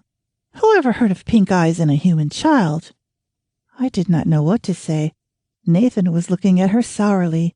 He had never liked her. Ira's face was strained and taut and queerly defensive, as if she had been hurt and was wondering where the next blow would fall. So she does know, I thought, with something akin to relief. Yet, of course, not wholly so. She hides her knowledge well. The silence went on, everybody afraid to speak, thoughts crisscrossing in the overfull air, eyes averted, shifting, lowered at last to the ground. Then I heard Selvin clearing his throat to speak, and at once heads turned, surprised, lightened of suspense, very much alert. "Just a matter of coloring," he said, "or lack of it. It is only a question of getting used to. Who is to say this color is right and that is not?" The words of a boy. Selvin was not 16, shaming us all. "But Pink, Collie began. A pink-eyed child is no worse than a brown-eyed one, he said, looking at her with cold, rebuking eyes. I should have thought your instincts as a woman, if nothing else, would have told you that. He turned away from her contemptuously and began clicking his fingers to the child. Sacrobany, who had been screaming vigorously, began to quiet down. He gave one or two more tentative wails, then his mouth split in something like a smile, and his fingers curled round Selvam's. Selvam turned and smiled at us, raising eloquent eyebrows. Was not the child exactly the same as other babies? Had he not said so? Triumphantly, he turned to look for Collie, but she, unnoticed, had gone. Chapter 21. From the day construction began on the hospital, Selvam ceased to belong to us. During the preparations, while the site was bought and cleared, and a contractor engaged to find men and material, he spent his time with Kenny, and what they discussed, I do not know. But sometimes he came home elated, and sometimes he was morose and dejected, and it was clear enough that the many delays they encountered irked his spirit beyond the telling. Then, when construction actually started, the bricks stacked high, the cement in heaps, whatever time he could spare, he spent at the site, watching while brick was laid on brick and mortar flowed between, and occasionally, when the laborers let him, which was not often, for they were a jealous crew, he would take a hand in the building himself, for nothing gave him more pleasure than that. What he did not know was that 7 more tedious years were to pass before the building was complete. Both he and Kenny, possessed by their fierce enthusiasm, had, I think, reckoned on a much shorter time. Maybe it was as well they did not know. 7 years is a long time to be patient. If things had gone as they had hoped, the hospital would have been completed within a year, and old Granny would not have had to die in the street as she did. There was nowhere else she could go. She had lived in the street, and she died there. Day by day, she sat beside her torn gunny sack, selling handfuls of nuts and berries, growing progressively older, more ragged, less healthy. She had no relatives left, no person on whom she had any claim. Certainly there was no one to inquire whether she made a living or how much longer she could continue to do so. Better to avoid such questions, better to pass quickly by with a cheerful word than to stop and ask. For who would lightly take on the burden of feeding another mouth? And so one day she quietly disappeared. They found her body on the path that led to the well, an empty mud pot beside her, and the gunny sacking tied around her waist. She had died of starvation. Once a human being is dead, there are people enough to provide the last decencies. Perhaps it is so because only then there can be no question of further or recurring assistance being sought. Death, after all, is final.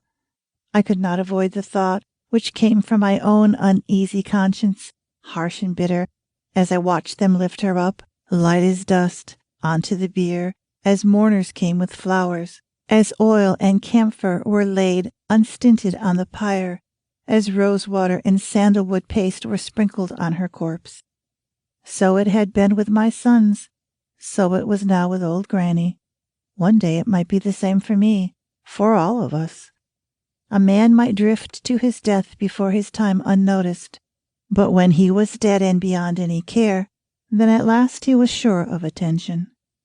Old Granny's death bore especially hard on me, for apart from the fact that we had been friends since my marriage, I could not forgive myself for having accepted the rupee which might have fed her for several days. I wanted to throw it away, give it to the next old crone I saw, anything to gain my relief. But the money belonged to Sacrobany, not to me. You are being very childish, Nathan said. How long would a rupee have kept her? A few days at least, I said. And what when those few days ran out? I don't know. Something may have turned up. It is a pity the hospital was not ready. She could have gone there. A hospital is not a soup kitchen, he said. I did not know what he meant by a soup kitchen, and I stared at him. He repeated the words, pleased that he knew and I did not. Where the poor are fed free of charge, he explained, in other countries. Selvin tells me this is a fact. And how should he know? He has not been out of this town since his birth. From books he has read, perhaps, or Kenny may have told him. I do not know how he knows. Well, anyway, I said, going back to what we had been discussing. Soup kitchen or not, they would not have refused an old ailing woman. Why go on about it? He said, exasperated. You are only distressing yourself, and it might never have been. I tell you, a hospital is only for the sick. There is nowhere for the old. The hospital was no more than a few months old and a few feet high when people began attempting to stake their claims. They went to Kenny, and they came to Selvin, and they even approached me, his mother, and from the numbers who came, I soon knew that not 1/10 could enter. And what I, of little perception, knew, Kenny and Selvin knew twofold, but we none of us said anything, for we had woven about us a net of silence, in whose meshes were precariously held our fears and our misgivings. Meanwhile, work on the hospital did not progress smoothly.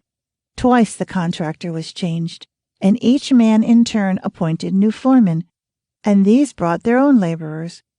One year there were not enough men, the next, not enough material. During one very hot summer, the workmen's huts caught fire, and before it could be put out, it had spread to the timber stack nearby. The loss had to be made good, as had also the theft, despite the presence of a chowkidar, of a cartload of bricks and the cart itself. Several times work stopped altogether, for what reasons I do not know, while Kenny and Selvin strode about the deserted site in exasperation, dark as thunder, unapproachable. Kenny made frequent trips away from the town, from which he came back tired and often dispirited. But always work was resumed on his return. Every pie has to be fought for, Selvin said. It cannot be easy. He told me he had enough, I said. He was away a long time collecting the money. There can never be enough, Selvin said, turning away. I could not help wondering what bottomless pit they were trying to fill, or from what bottomless purse. It is not as simple as Kenny said, I remember thinking to myself. It is not enough to cry out, not sufficient to lay bare your woes and catalogue your needs. People have only to close their eyes and their ears. You cannot force them to see and to hear, or to answer your cries if they cannot and will not. Once I dared to say as much to Kenny, and he looked at me a little sadly and said there were other ways which he could not explain to me. There was much talk between him and Selvin of various funds and grants and so on, but I do not know whether anything came of these. At any rate, building went forward, slowly, painfully slowly, but at least it did go on. Before long, Selvin began his training. The small whitewashed cottage was once again in use, with my son now assisting Kenny. By the second year of his training, he began treating minor cases by himself, and from then onwards, Kenny paid him a small wage, not regularly, but as and when funds came his way. Once in a moment of thoughtlessness, I asked how he would contrive to pay all his staff when the hospital was finally established, for it was certain many people would be needed to run it. His face darkened. He would, he said, find ways and means. It had become his most frequent saying. Chapter 22. Selvin and Ira had always been close.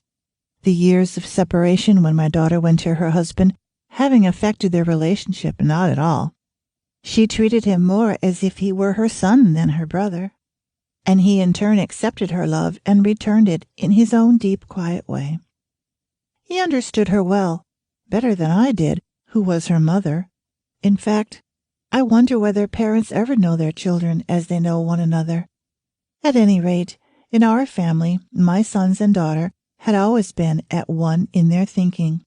Such schism as there was opened between them and us, never between themselves.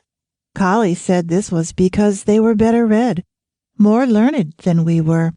But ever since the troubles at the tannery, in which her sons had become involved, and for other reasons, She had been prejudiced against any kind of learning. In her view, most of the troubles in the country sprang from the pages of books. Selvim's easy attitude towards her son brought Ira even closer to him. From the beginning, Selvim had accepted the child's albinism, accepted it, and thought no more of it. From infancy, he treated Sacrobany exactly as if he were a normal child. The pity of it was that it was a forlorn battle. No amount of such action on his part or ours could bring others to the same persuasion. Sacrobany was isolated from the start, a white crow in a flock of black, a grain of wheat among the rice. By the time he was 4, Sacrobany was used to being a hanger-on, forever on the fringes of others' activities. Because of his difference, the other children never included him as a matter of course in their games. If they were short of a player, or for some other good reason, they sometimes invited him to join them, but on no account was he to do so of his own accord. In the hope of being thus asked, he had to tag along, patient and submissive. His physical disabilities alone would have ensured his dependent role, for his skin was unable to stand the sun, and the light affected his eyes. The sight of him crouched in the shade with reddened face and streaming eyes evoked from his companions not pity, but ribaldry. Poor child! He had even to suffer the behavior of his elders, who stared, those who had not seen him before, and nudged each other and whispered and rustled, while those who had vied with each other to be the first to enlighten them. Then one day, sprung from who knows what taunts flung at him, his questionings, first of many, began. "Mother, what is a bastard?" What does one say to a child? What possible answer is there? I saw Ira eyeing the boy, startled, wary, trying to guess how much innocence and how much knowledge lay behind the question, wondering how little and how much she could tell him, questioning in her turn to gain time. "Why do you ask?" "I want to know." "It is a child whose birth his mother did not wish for." "Oh," he said, looking at her speculatively. "Did you wish me to be born?" "Yes, of course, darling," Ira cried, and all the guilt of her efforts to have an abortion was in her voice. "I would not lose you for anything. Why do you have to ask?" "I wanted to know," he repeated lightly, non-committally, not knowing how cruelly he had hurt his mother. Some days later, he tackled her again. "Mother, have I got a father?" "Yes, dear, of course." "Where is he?" "Not here, my son. He is away." "Why does he never come to see us?" "He will when he can." "But why not now?" "Because he cannot. You will understand when you are older." "How old?" "I do not know myself. Now run away and play. You must not ask so many questions." The first lie, many to follow, the distressing, inescapable need for lying. "I would have told him his father was dead," I said, "as he certainly is to all intents and purposes. It would have been easier." "Do not interfere," Nathan said. "It is for Ira to decide."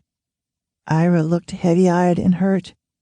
"Yes, you are right," she said. "I should have told him that.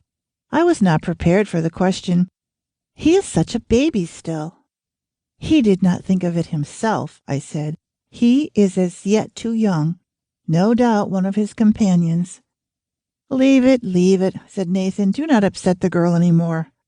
He put out his hand to Ira, but she shied away from him. I saw her leave the hut. "It is no use going to her," Nathan said sadly. "Such comfort as there is to be had must come from her own spirit." Nevertheless, after a little while he did go to her, and his gentleness melted her last remnants of control, for she began to weep. I heard her crying for a long time. Chapter 23.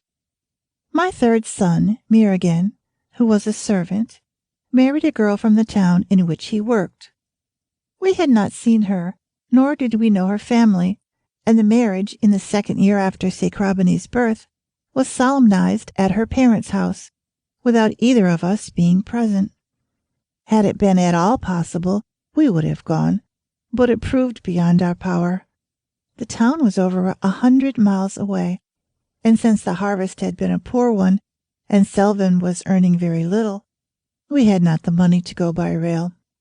Durgan, it is true, had a bullock in addition to his milch cows, and a cart which he offered to lend us for a small sum, but Nathan was not fit enough to undertake the journey there and back. He was nearing 50, and no longer as healthy as he had been. He had begun to suffer from rheumatism, and apart from this, had had several attacks of fever, from each of which he recovered more slowly and emerged weaker. Sometimes, in the middle of sowing, or reaping, or tilling, or the innumerable tasks the land demanded, he would stop and straighten up, breathing hard and trembling. Often he was unable to continue work, and was forced to lie down in the hut for a while. Ira and I did what we could, but the land is mistress to man, not to woman. The heavy work needed is beyond her strength. Several times Kenny came to see him bringing food, and sometimes medicine. He told me bluntly that my husband was not getting enough to eat. "We eat well enough when the harvest is good," I answered him, "but of course we have our lean times." "Too many," he said. "Your husband needs milk and vegetables and butter, not plain rice day after day." I looked at him incredulously. "Those can only come our way when the yield is rich," I said. "It cannot be always, or indeed even frequent, for we are not rich, you understand." "I was not thinking," he muttered. "Of course I know this too." Then one day he told me that my husband would not recover until he stopped worrying. "He is very anxious about you," he said. "You must try and reassure him." I would do so if only it were in my hands. But what comfort can one offer a man who sees his family wholly dependent on him, and no one else to see to them? When I had said the words, I thought, perhaps he will despise me for my weakness. Perhaps this will make him think I am a self-pitying, good-for-nothing, anxious only for my own well-being. And I added quickly, "There are others to consider besides myself. I do what I can, but it is not much." "I had not thought otherwise," he said gently. "Tell me, is there no one else apart from your husband?" "No one. My sisters have children of their own. Besides, they live very far away. We have not seen them for many years. My sons, well, they have made their lives elsewhere, as you know." There was a silence, and I thought, now I have wounded him. I did not mean to. I made a move towards him, but he seemed to shrink back. Both hands came up to bury his face. "I do not grudge," I began timidly. He took his hands away. I saw the imprint of pain on his face. "And I have taken the last of them," he said. "Why do you not say it? It is true. I have taken him, and there is no recompense." For a moment the words would not come. There was room in me only for feeling, very deep, very tender, for this man who felt for me. "You have taken nothing that was or would have been ours," I said at last. "Selvin never belonged to the land. He would never have been a farmer like his father. Do not torment yourself that he has turned from it and found his peace with you. We would not have had it otherwise.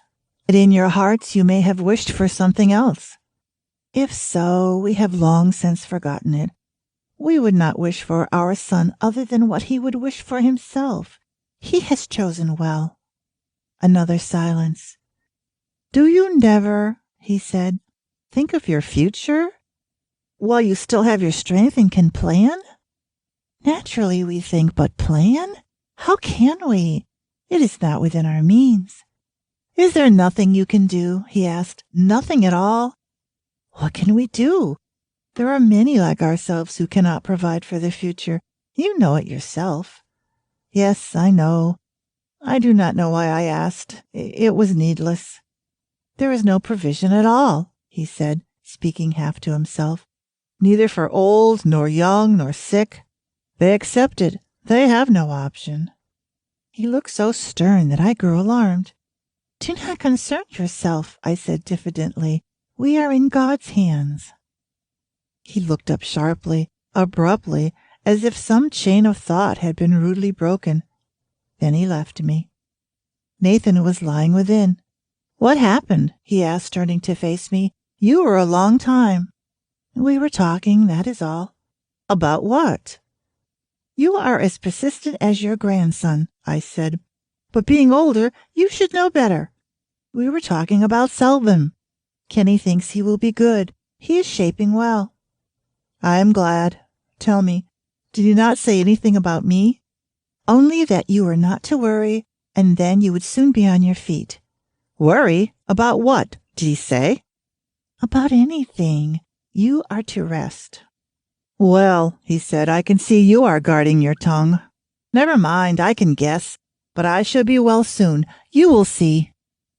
A few days later he was up, and to my astonishment, for the next year or so he had no further trouble. Then, one day, when I was congratulating myself on his recovery, the blow fell. I was out gathering cow dung. I did not see Savaji come, and he left quickly as soon as he had delivered his message. I came with my basket half laden, and saw my husband sitting on the floor, staring out before him, a dazed expression on his face, and his lips trembling loosely. Sakrabani was crouched in a corner, hugging his knees in his arms, and his pink, fascinated eyes, half curious, half terrified, fixed on his grandfather. I sent the child out and went to Nathan, thinking he had had another of his attacks. But he seemed to wake up when he heard my voice and waved me away. "I am all right." "Here, drink this. You will feel better." I tipped the mud pot and, filling his bowl, handed it to him. He drank obediently, as if to please me, spilling a little in the process. He was still shaking. I sat beside him, waiting. "The land is to be sold," he said. "We are to move. Savaji came this morning. He says there is nothing to be done." I could not take it in. I gaped at him unbelieving. He nodded as if to emphasize that what he had said was so. "The tannery owners are buying the land. They pay good prices." The tannery! That word brought instant understanding. Realization came like a rocket, swift and fiery. "They can't," I remember saying helplessly. "It is our land. We have been here 30 years. Nathan opened his hands, trembling, impotent. "Savaji tells me there is profit to be made. The landlord has completed the deal. Papers have been signed. We must leave." "Where can we go?" I wanted to ask. But that was a question at present without an answer, and I refrained. Instead, he put the question. "Where are we to go? What shall we do?" "How much time have we got?" I asked, preparing for the worst. "He does not expect us to leave at once. He has given us 2 weeks' time in which to go, which is lenient." A dozen lines of thought began and continued in my brain without ending, crossing, tangling like threads on some meaningless warp. My head was whirling. "I must sit down and think," I said to myself. "But not now, later. Follow each thought to its conclusion. Decide what we are to do for ourselves. Plan, as Kenny said, for ourselves and our children. This present chaos is madness. I do not know why they need this bit of land," I said, in the manner of people who must say something for the sake of the sanity which speech can bring. "Certainly they cannot build on it. It is a swamp, meant only for rice growing." Nathan shrugged. "Who knows? Perhaps they can drain it, tighten the soil. They have resources beyond our imagining. Or perhaps they wish to grow rice for their own men." He too was speaking like me, automatically, for the sake of speaking. I made another effort, a pitiful one, for the words I said were the last to bring comfort. "At least we shall not have much to carry. The granary is almost empty." He nodded in dull agreement. Then once again we relapsed into silence, sunk in our own thoughts. Somehow I had always felt the tannery would eventually be our undoing. I had known it since the day the carts had come with their loads of bricks and noisy, dusty men, staining the clear, soft greens that had once colored our village, and cleaving its cool silences with clamor. Since then, it had spread like weeds in an unattended garden, strangling whatever life grew in its way. It had changed the face of our village beyond recognition, and altered the lives of its inhabitants in a myriad ways. Some, a few, had been raised up, many others cast down, lost in its clutches. And because it grew and flourished, it got the power that money brings, so that to attempt to withstand it was like trying to stop the onward rush of the great juggernaut. Well, I suppose there were some families who saw in it hope for their sons. Indeed, many still depended on such earnings. And if my sons had still been there, my thoughts might have been different. But for us, as we were now, and others like us, there could be only resignation and resentment. There had been a time when we too had benefited. Those days seem very remote now, almost belonging to another life. But we had lost more than we had gained or could ever regain. Ira had ruined herself at the hands of the throngs that the tannery attracted. None but these would have laid hands on her, even at her bidding. My sons had left because it frowned on them. One of them had been destroyed by its ruthlessness, and there were others its touch had scathed. Janaki and her family, the hapless Chaki Kanan, Kunthi even. Yet I must be honest, as my husband and sons have always been. The tannery cannot be blamed for every misfortune we suffered. Tannery or not, the land might have been taken from us. It had never belonged to us. We had never prospered to the extent where we could buy. And Nathan, himself the son of a landless man, had inherited nothing. And whatever extraneous influence the tannery may have exercised, the calamities of the land belonged to it alone. Born of wind and rain and weather, immensities not to be tempered by man or his creations. To those who live by the land, there must always come times of hardship, of fear, and of hunger, even as there are years of plenty. This is one of the truths of our existence as those who live by the land know, that sometimes we eat and sometimes we starve. We live by our labors from one harvest to the next. There is no certain telling whether we shall be able to feed ourselves and our children, and if bad times are prolonged, we know we must see the weak surrender their lives, and this fact too is within our experience. In our lives, there is no margin for misfortune. Still, while there was land, there was hope. Nothing now, nothing whatever. My being was full of the husks of despair, dry, lifeless. I went into the hut and looked about me. Brown mud walls that had crumbled many a time and been rebuilt many a time. Coconut thatching, some of it still part of the old palm lightning had destroyed, as I could tell from the color. Bare, beaten floor of baked mud, hardened with dung wash. This home my husband had built for me with his own hands in the time he was waiting for me, brought me to it with a pride which I, used to better living, had so very nearly crushed. In it we had lain together, and our children had been born. This hut, with all its memories, was to be taken from us, for it stood on land that belonged to another, and the land itself by which we lived. It is a cruel thing, I thought. They do not know what they do to us. When Selvin came home that night from his studies, my husband broke the news to him. I do not know what I expected, indignation, anger, perhaps sorrow, but he betrayed no emotion. He put the books he was carrying in the wooden crate he had made. Then he sat down, still keeping his own counsel. The wavering light from the wick in its saucer of oil fell on his face, somber and serious, as it always was in repose. Well, I thought, this cannot affect the life he has chosen, and so he is tranquil. And then I reminded myself that he was ever like this, that he seldom spoke until he had paused to reflect, and I felt ashamed. In the brooding silence I heard Nathan shift his position again, And I thought, naturally, he is impatient. He has good cause. We have 2 weeks before we leave, I said. They have agreed to let us stay till then. You think that is good of them? Selvin said, his voice hard and sharp like crystals. He lifted his eyes to mine.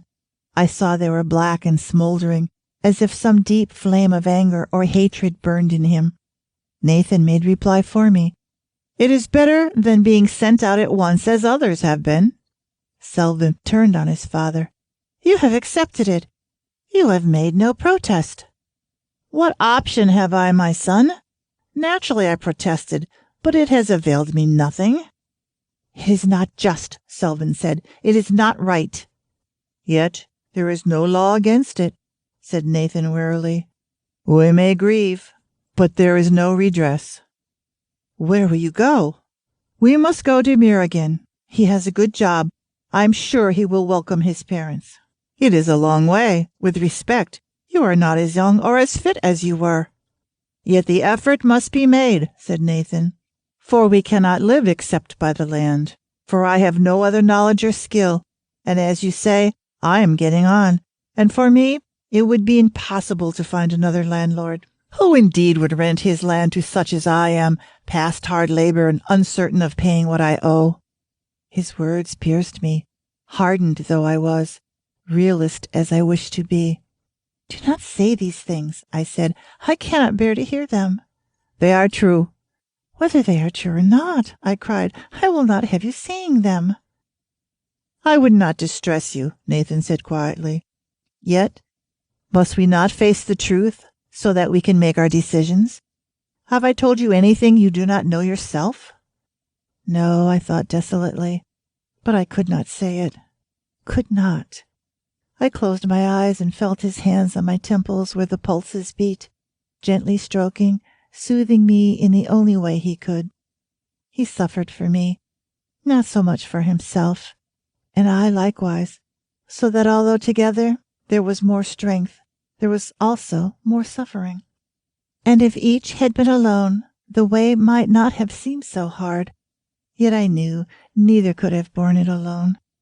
Thus confused, my mind turned this way and that, like a paper kite, dipping to every current of air, unsure of its own meanings.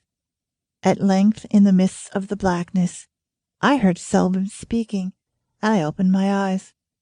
He seemed to be struggling with himself, for the words did not come easily, and the fierce inner battle he waged had brought the sweat out on his forehead and left his lips dry. He was addressing his father alone. No doubt he dismisses me as a hysterical woman, I thought. He is not far wrong. I can always return to the land, he was saying. I am young and able-bodied. Together we can rent another piece of land, live as we did. I saw my husband's eyes kindle. I saw in them fearfully the light of hope. You should not have said it, I cried silently to my son. It is too difficult for him, cruelly difficult. But already Nathan was shaking his head. No, my son, I would not have it so. He spoke resolutely. There are some things that cannot be sacrificed. Besides, I would never be happy. Certainly, your mother would not let me rest, he added, smiling a little. No, we must go. Ira and Sacrabini must come with us, of course. There is nothing for them here. I will stay, said Ira, whom we had supposed asleep, and she rose and came and knelt beside her father. I will not be a burden to you. I am happy enough here. People are used to me and to my son. I cannot start a new life now. If I can, said Nathan, whose youth is only a memory now, why should not you, my child? You are very young. It will not be difficult for you. I must think of my son, she replied. How will you eat? I said. Where will you live? If she decides to stay, said Selvin, she will be with me. I will look after her, I swear it. And the child? And the child, of course. Is it possible? Nathan asked. It is little enough you have for yourself. Do I not know it? Said Selvin bitterly. It is my perpetual shame to me that I have nothing to offer my parents. Yet I promise they shall not go in need. If it had not been so late at night, If we had been less tired and dispirited, we might have argued with Ira, partly for her sake and partly for Selvem's. As it was, we said no more. Not that night at any rate, although subsequently we had more discussions than I can recount, excepting only that we were to go and that our children and grandchild were to stay. Part 2, Chapter 24. I took down the mats on which we slept from the wall where they hung and rolled them up. Inside, I placed the cloth bundle which contained 2 auloks of rice, some chilies, tamarind, and salt, and the 2 wooden bowls, Nathan's and mine, tying the ends of the rolled mats to make sure nothing fell out on the way. Most of the cooking vessels I had brought with me on my marriage had been sold to pay our debts.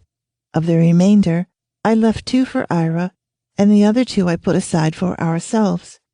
The grindstone, pestle, and mortar were too heavy to take. In any case, my daughter-in-law would be providing these.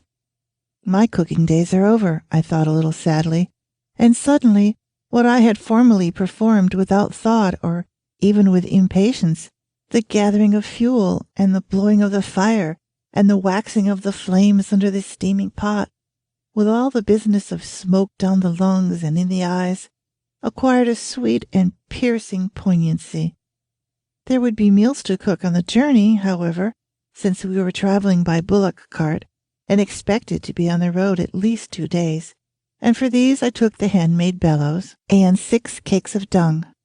Under the granary floor our money lay buried, 3 rupees of our own, 3 that Selvem had given us out of his earnings, and a 10-rupee note that Kenny had sent through Selvem. When everything was done, I took out the money, counted it, and tucked it in securely at my waist. Then we were ready. The morning of our departure comes. It is a still morning, hazy, dewy, for it is yet early. The bullock cart lumbers up, the bells around the animals' necks jangling. They have tiny bells fixed to caps on the tips of their horns too, which tinkle as they move. The cart is piled high with bales of tightly packed skins, for we are passengers on a return journey, but there is room enough for 2. We clamber on. Selvem hands us the 2 or 3 bundles we are taking with us, which we hold in our laps until the carter tells us to stow them on top of the bales. We do so carefully. Then it is time to go. Selvem steps back. Ira comes forward from the courtyard where she has been standing. She is holding her son by the hand. The 3 of them stand in line, waiting to see us on our way. The carter flicks both bullocks with his whip.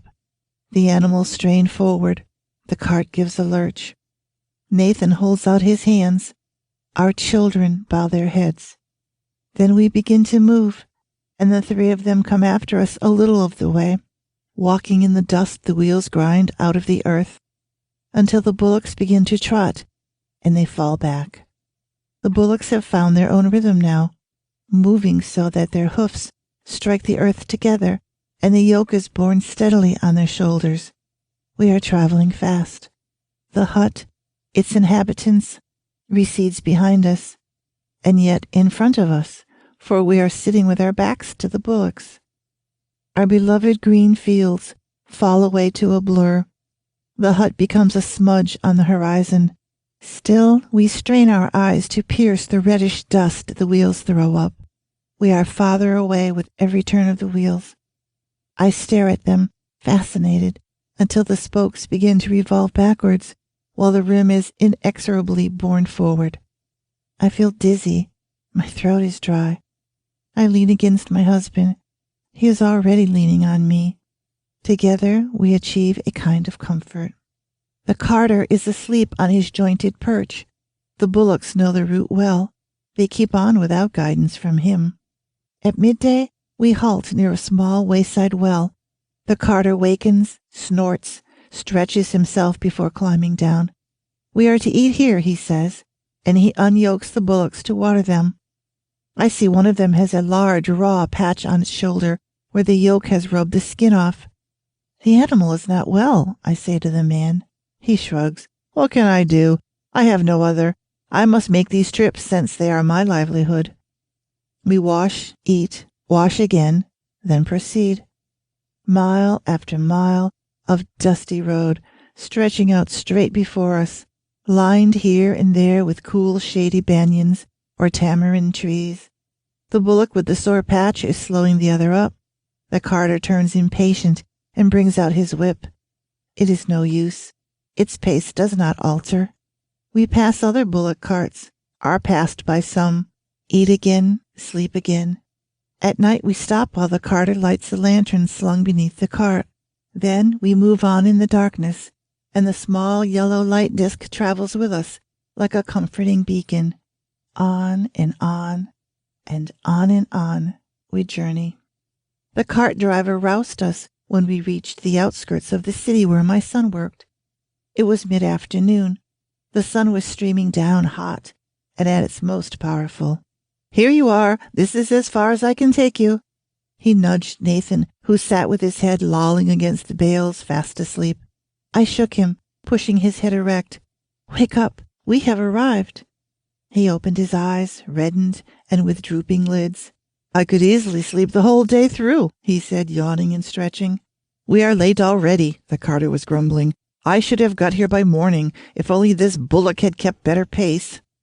He leaped down and lifted the yoke, preparatory to watering his animals. The raw patch on the bullock I had noticed before had begun to fester. More skin had been eaten away, and trickles of blood were running down the edges. "This animal will soon be fit for nothing," he muttered to himself. "Heaven knows when I shall be able to afford another." As soon as the animals had drunk, he put the yoke back. The bullock cringed, but accepted the torment, and as soon as the whip fell, it began to pull again. The carter leaned from his perch to call to us, his face hot and perspiring.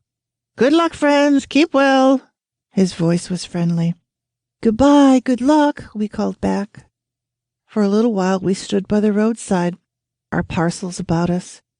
There were 3 turnings before us, and there was no telling which way lay the house of our son. Then Nathan picked up the mats. "Come along, we may meet somebody soon."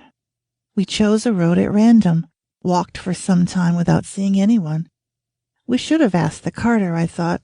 He would have known, but I did not say so.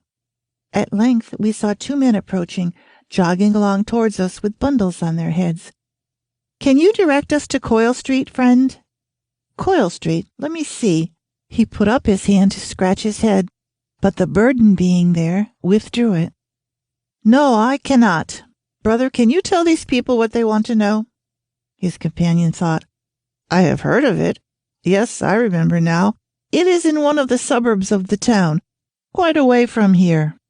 But this is the right road." "How far?" "About 15 miles. If you keep to the road, you may get a lift," he added good-naturedly, seeing our crestfallen faces. We plodded on. Several bullock carts passed us, and 1 or 2 jutkas, but none stopped. Most of them were fully laden already. The bundle I carried, for all that it contained so little, grew heavier with each step. My neck was stiff with the effort of holding my head steady, for the bundle was poised on top. Under each arm was a cooking pot. Whenever the sweat came trickling down, which happened frequently, it was a hot day, I had to stop and put them down before wiping my face. My husband, similarly burdened and troubled more than I was by flies and insects, had also to stop frequently, so our going was slow. As we progressed, the road broadened. It split and forked. Other roads curled away from it, and more came to intersect it, so that it was difficult to know whether we were keeping to the right road or not. Many people were about, walking quickly and intent on their business. We did not find it easy to stop and ask them the way. Not only people, but traffic. Bullock carts, jutkas, cars, and bicycles, more than we had ever seen. Many times thicker than in the town around the tannery. The noise never let up. Car horns, bicycle bells, and the cracking of whips combined to produce a deafening, bewildering clamor, amid which it was impossible to heed every warning sound. Several times we were nearly knocked down by impatient cyclists whose bells we had not heard.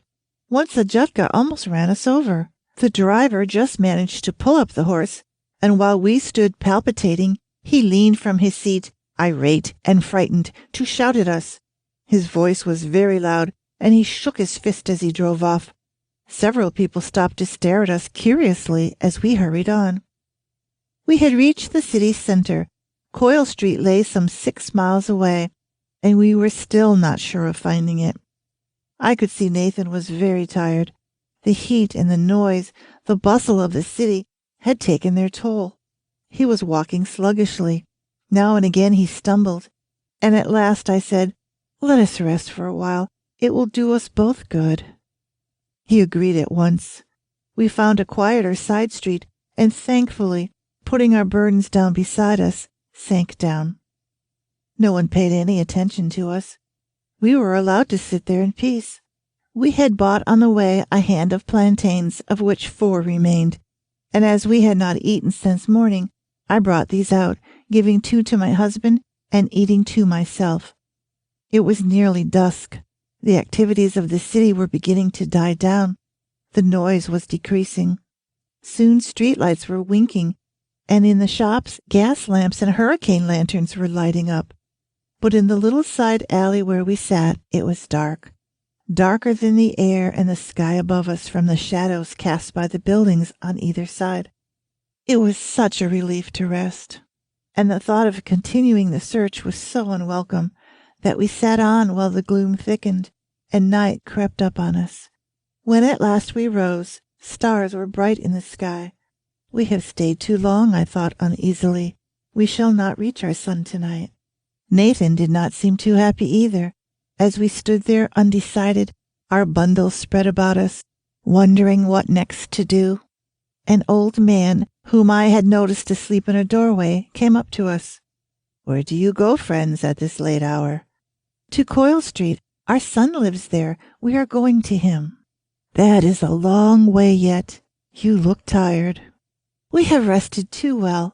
We should have been on our way long since." "Well, if you do not arrive tonight, there is a temple not far from here where you can eat and sleep." He pointed. In the distance we saw the outline of a temple, not too distant, however, with a yellow oil flare burning from the top. We looked, and it seemed to beckon to us, promising food and shelter. "We are grateful to you. Perhaps it would be best. We are tired, as you say." We picked up our possessions and walked on, more firmly now that we had somewhere definite to go, helped by the yellow flare that burned so steadily ahead of us. As we neared the temple, we noticed several people, mostly old and crippled, going the same way. Obviously, many of them were known to one another, for as they hobbled along in ones and twos, and sometimes small groups, they exchanged greetings and news. They knew us at once for strangers, perhaps by the bundles we carried, but were not disposed to be unfriendly for that, and they smiled to us, and 1 or 2 called out cheerfully, "Are you bound for the temple too?" "Yes, we hope to shelter there for the night." "Are you going to settle in this city?" "Yes, our son lives here. He is married, and we are to stay with him. His name is Miragan," we said eagerly. "Maybe you have heard of him?" "No, no," they shook their heads indulgently. "Ah, well, it is a big city." In the precincts of the temple, shops and stalls were open, brightly lit with gas lamps, with their owners standing or sitting within and calling out their wares to passers-by. But most had no money to spend. At one shop, pillows were being sold, mounds of saffron rice on buttered plantain leaves, glistening with ghee and garnished with red chilies, and curling strips of fried onion. The smell from it, rich and tempting, swirled up with the puffs of steam from the boiling rice. Impossible to shut it out, useless to try. The fragrant smell was everywhere. I felt a cramp beginning in my stomach, held it with an effort that turned me giddy. When it had passed, the familiar symptoms of nausea began. Nathan pressed my arm in sympathy. He too looked queasy. Through the outer courtyards and along the corridors we went, going with the crowd, to whom this was evidently a nightly routine, and into a large vaulted chamber with arched entrances opening on 3 sides. Here we stopped and sat down to wait with the rest on the stone floor. In the dark inner chamber, the god and goddess were seated on their thrones, freshly anointed and garlanded with flowers. At their feet were piled betel leaves, rice, and a host of sweetmeats. A woman sitting beside me nudged and pointed. "The food is given to the poor, to us, when it has been blessed. There's a lot tonight," she added. "You are lucky." I saw her sucking her lips in anticipation. After a while, 2 priests with half-shaven heads entered. One carried a beaker full of water, the other a tray of more votive offerings, which they placed at the feet of the god. Bells began to tinkle. At their sound the priests began intoning the prayers, one taking up where the other left off. Everyone was standing, most of them with hands folded and closed eyes. I closed my eyes, too, pressing my hands over them. The eyeballs felt hot under the lids. I could see beneath them a black-rimmed orange glow, against which floated the images of the past. My sons, Ira, the hut where we lived, and the fields we had worked. The more I banished them, the faster they came. I saw old Granny again, toothless and wrinkled. Kenny, his eyes sorrowful when I told him we were going. Sakrabani's face, white and scared as it often was. I tried and tried, concentrating on the prayers that were being said, and at last the images faded. I saw in their place the countenance of the god and his consort, and it seemed to me that they looked on me benignly, and I was at length able to pray.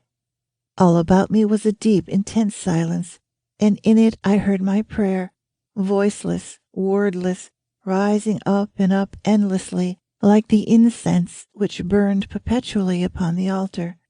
And when at last I opened my eyes, the silence which had enfolded me had given place to a pervasive murmur, the sound from the suppliant lips and beseeching throats of the multitude.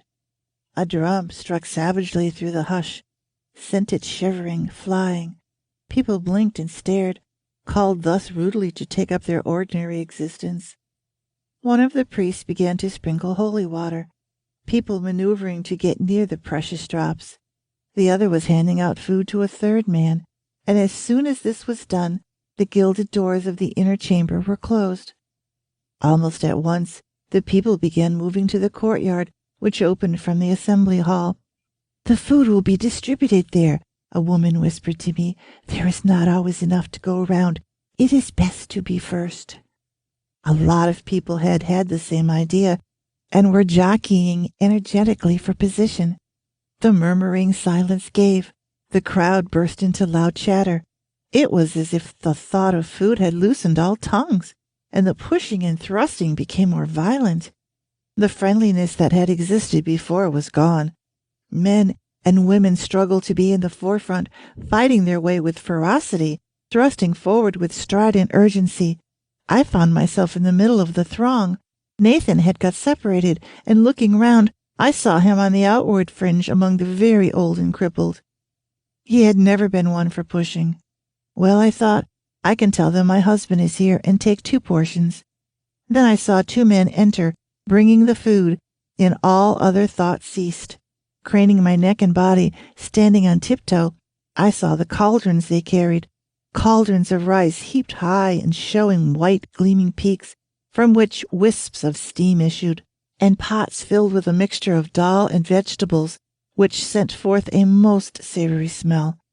From a pile beside him one of the men took out a plantain leaf, not a whole one, but cut into pieces twice the size of a man's hand. On this he ladled out 2 spoonfuls of rice. The other filled a small cup, made from dried leaves held together with thorns, with the dal mixture.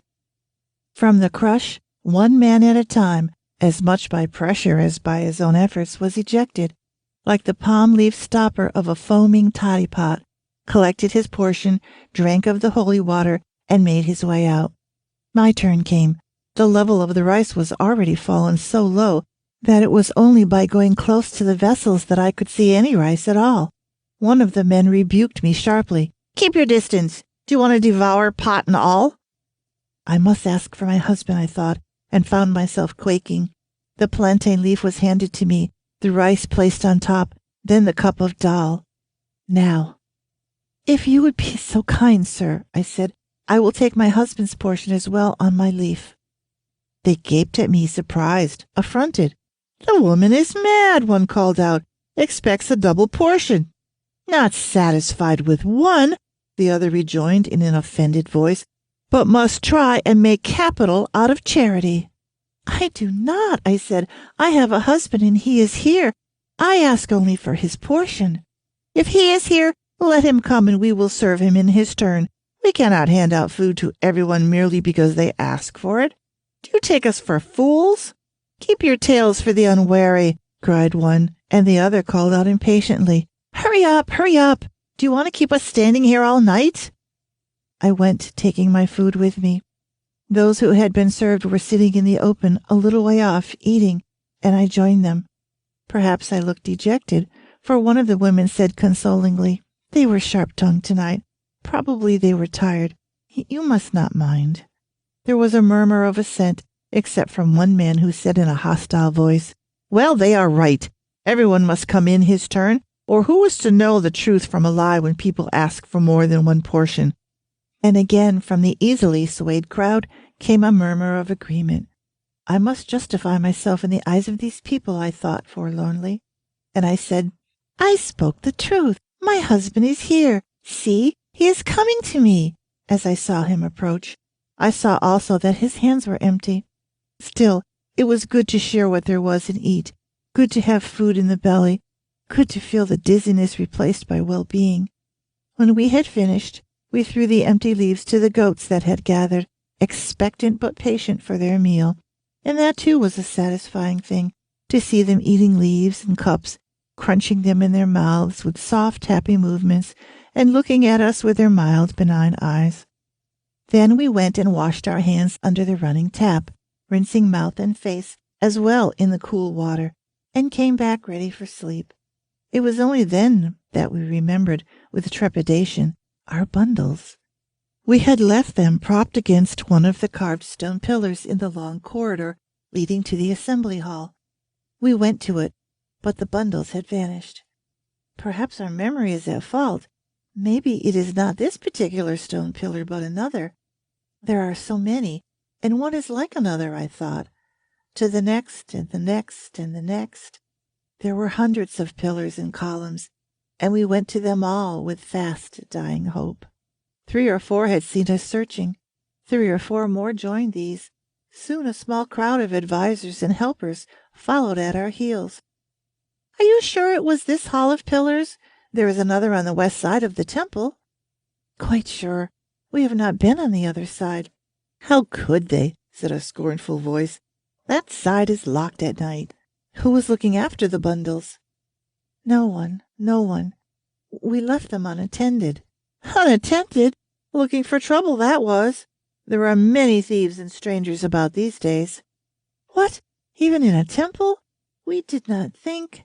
Yes, even in a temple, of course. Many kinds come here. There could be no guarantee of their honesty. It appears not, Nathan said heavily. Our possessions have gone. There was futility only in further searching, further weariness. We gave up and leant our backs against the painted wall which encircled the temple. The vermilion and white-striped wall we had foolishly thought meant safety. The promise of shelter had been kept, however, food and somewhere to sleep. At least the loss is not irreparable, Nathan said. We have our money still. The pots and matting can be replaced. Best not to speak of it, I said, feeling cautiously for the money in my waistband, the coins hard and comforting to my touch. We must be careful. He smiled wryly. After the horses bolted? But I could not smile, and the ease with which he accepted the misfortune irritated me. Now I shall be wholly indebted to my daughter-in-law, I thought. I go to her without even a cooking vessel, like any beggar off the streets, and straightway I determined to spend 1 or 2 of the coins I felt digging into my flesh at the nearest bazaar, for I would not go to her destitute. Soothed a little by the thought, I drifted into sleep, broken often by bells ringing, and the low rat-tat of drums for the prayers which went on at intervals throughout the night. Once in my half-sleep, it seemed to me someone was tugging at my arm, but when I woke it was only Nathan clutching at me in his sleep. I dozed off again, and after a while I felt a soft fumbling about my face, noiseless, like fingers on spindle cotton. I strove to wake, to brush aside those pathetic flutterings, but strive as I would, I could not. At last I sat up, sleep and dream alike banished, wide awake now, and whether from the fact of sleeping in new surroundings or from the loss we had sustained, I was unable to sleep again. I leant against that same wall by which we had laid ourselves down, watching the wind play with the yellow flare on top of the temple, looking into the darkness which varied its pitch from point to point. Gradually I was able to make out the forms of the carven gods and goddesses on the sides of the temple, on the colonnades, and in the niches of the walls, and as I gazed, they seemed almost to live, their stone breasts gently breathing, their limbs lightly moving. Nearly could I believe what I saw, sitting there in the darkness by the temple wall, until dawn, when the stars went out one by one, and the gray light changed the sculptured figures back into immobility. Chapter 25. As always, Nathan stirred with the first light. When he saw I was awake, he sat up quickly, rubbing the sleep from his eyes. "You slept well," I said, a little envious because I had not, yet glad since he looked so much better for it. "Yes, I was tired, but you look as if you had been up all night." "Almost. I could not sleep." "You were worried, no doubt," he said gravely, and the concern in his voice made me slightly ashamed of myself. "Still, we shall soon be with our son, and you will be able to rest. Come, we may as well start now. The sooner the better." We went to wash at the tap, threading our way among the heaps of rags under which men and women lay huddled in sleep, their crutches or staffs and begging bowls beside them. And when we had done, we went out the way we had come in. Early though it was, many of the shops were open. From the food stalls came the spluttering of ghee and oil as bread and pancakes were fried, ready for the early worshippers who soon would be coming. As we passed, Nathan hesitated, and I saw him eyeing the crisp golden pancakes laid out upon a platter. "Let us buy a few," he said cheerfully. "I am hungry enough, and you must be too." I, for my part, hesitated, although the food was tempting enough, for the silver coins we had were few and precious, and there was no telling what our needs might be. Still, I could not very well deny him when I had already made up my mind to spend some of the money on cooking vessels, and so I put my hand in my waistband to take out the money I had tied there. The coins were gone. I felt in my bodice and again in my waistband. I shook out the folds of my sari, but there was no doubt. The money was gone. "It may have slipped out in the night," Nathan said, and we went back, unhopeful, to where we had slept. But the ground was bare and innocent, and those who saw us entering again laughed and said free meals were only given in the evening, not in the morning, their laughter changing to concern when we explained what had befallen us. But their concern was only perfunctory, since they were, after all, lookers-on and not partakers, and I noticed one or two glances exchanged, pitying yet scornful, which said as plainly as words, "These are simple, careless country folk." Lost and bewildered though I was, I could contain myself no longer, and I said sharply there was not too little care, but too many thieves, and saw them nodding in facile agreement. Yes, thieves and pickpockets were very skillful. One needed to exercise the utmost care. Well, we had not. And so we went our way with nothing to call our own, save what we wore, past the food stall with set, steadfast face, past the bazaar with never a glance, pressing on to reach the shelter of our son's house before worse should overtake us. Through the streets of the terrifying city, amid the unaccustomed traffic and crowds, screwing up our courage each time we asked our way, we went slowly along. Some we questioned would not stop to answer. Others did not know. Many, in trying to be helpful, directed us wrongly. Without exception, they were confusing. Or we were dull. There were so many turnings we were to take, so many not to, that by the time we had followed the instruction to about the third turning, we were completely lost and had to stop and ask again. "I am a little slow," Nathan said humbly. "They speak so fast I can hardly follow, and I cannot remember all they say." "If you are, so am I said stoutly, for I also find it difficult. It being nearly midday, we sat down to rest by the roadside. A dozen or more children were playing there, dodging in and out of the traffic with a skill and indifference which I could not help admiring. For all their play, they looked as if they had never eaten a full meal in their lives, with their ribs thrust out and bellies full blown like drums with wind and emptiness.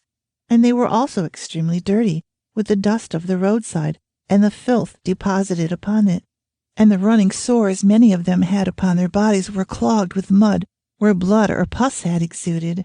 But they themselves were forgetful of their pains, or patient with them as the bullock had been, and played naked and merry in the sun. Merry, that is, until a crust of bread fell on the road, or a sweetmeat toppled from an over-ambitious pyramid, when, all childishness lost, all play forgotten, they fought ferociously in the dust for the food. My children had fought thus too, I remembered, but time had mellowed the memory, or dimmed it, for it did not seem to me that they had struggled like these, teeth bared, nails clawing, ready, predatory like animals. But when a man of wealth passed, they were as tender and pitiful as fledglings, beseeching with soft open mouths and limpid eyes, their begging bowls meekly held before them, and altogether changed with an artfulness which surely my children had not at their command. And however much they played and were children, still their faces were scored with the knowledge and cares that children should not have.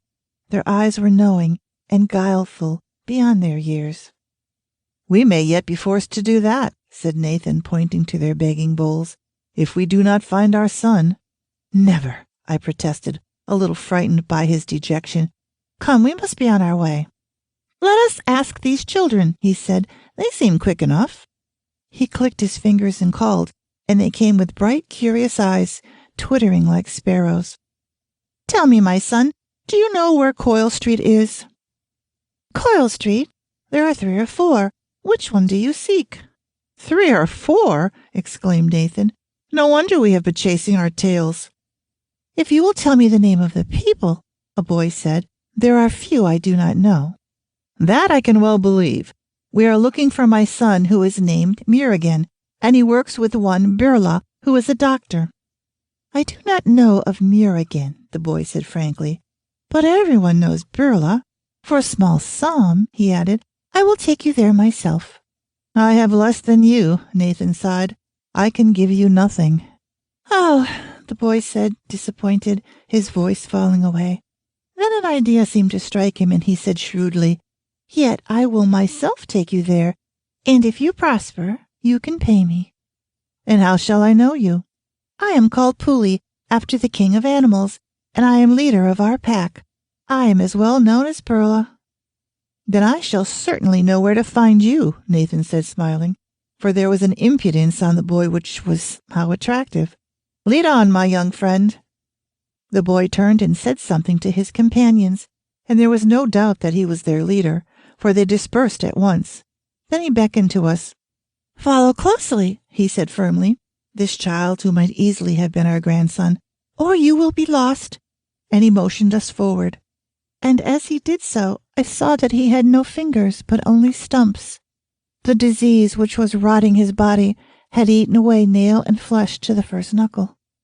Prudently, we took his advice to follow closely, although he went at a pace which we found difficult to match, and presently he brought us to a small whitewashed house set in a street on the corner of which stood a church. "This is the street, this is the church, this is the house," he said rapidly, pointing, and at once turned and made off, his head down and his shoulders moving as he ran. We stood and looked at the house, arrived but uncertain how to proceed. and it looked back at us, neither inviting nor forbidding. There was a wooden paling around it, broken by a small wooden gate, and at length, there being nobody in sight to ask, we walked through to the garden, and so to the house. The doors and windows in it were wide open, as if the occupant needed all the fresh air there was, and we could see right to the back of the house, where 2 or 3 men were sitting, wearing the white tunics of servants, and one of them at length saw us and came forward, saying mechanically, as if he had used the same words many times before, "Beggars are not allowed here, only those who need." Then, seeing we neither carried begging bowls nor held out our hands for alms, he stopped short. "What have you come for?" "Our son works here," Nathan said. "His name is Mirigan." "Mirigan? No one of that name works here." "Doesn't work here? Are you sure?" "Of course I am sure. There are only 3 servants employed, and Mirigan is not one of them." "There must be some mistake," Nathan muttered. He pulled out the slip of paper on which the address was written and handed it to the man, looking anxiously at him as he read, or perhaps pretended to read, for he handed it back quickly, saying, "Yes, yes, no doubt it is written there, but you must take my word, he is not here now." Why did we not write? I thought miserably. We should have written. But we had been so sure he would be here. We had relied on it. It had never struck us that he would leave without telling us. Just then we heard a car driving up, and from it stepped a figure wearing shirt and trousers, carrying a small black bag. "The doctor is here," the man's servant said hurriedly. "You must go now." But we had come too far, hoped too high, endured too much to turn back now. "I will stay and ask him," Nathan said stubbornly. "Maybe he will know." And he stood firmly. The doctor, meanwhile, was approaching. Under the thin shirt, I saw the figure of a woman, and I whispered hastily to my husband, "Be careful, it is a woman." Nathan turned bewildered eyes on me. "The trousers," he began, but there was no time to say more, and he stopped short, confused and stammering. "Who are you? What do you want?" A woman's voice unmistakably. "Our son came here to work some years ago," I said. "We have come to seek shelter with him." "His name?" "Mirigan." "Oh, yes. He came through Kennington, did he not?" "Yes," I said eagerly. "Kenny gave him the recommendation. He has been very good to me and mine." "How is he?" she asked, forgetting we thirsted for news. "I have not seen him for a very long time." "Well," I said, "and happy, since he is building this new hospital. My son works for him." She looked at me thoughtfully, and I could see she wanted to know more about the hospital, but she only said, "Of course you are anxious about your son. I am afraid I cannot help you. He left here nearly 2 years ago." Left? 2 years ago? Where could he go? Why go with no word to us? We stood mute and miserable. At last I felt I must know. "Has anything happened? I mean, had he done some wrong?" "No, nothing like that. He was a very good servant, and he went after higher wages." Well, I thought, this at least is better hearing, and I licked my dry lips and said, "If you would tell us where he went, we must go to him. There is no one else." "I am not sure," she said with a hint of pity in her eyes, "but I have heard that he works for the collector. He lives on Chamundi Hill," she added. "Anyone will show you the house. It is big enough." We were at the gate when she came after us. "You look faint. Have you not eaten?" "We were fed at the temple," I said, not meeting those shrewd eyes. "It is a long time since," she said. "You had better have a meal here before you go." She called to the servant and spoke to him rapidly, and he came, looking none too pleased, to lead us to where we had to go. The servants' quarters lay behind the house, and some distance away.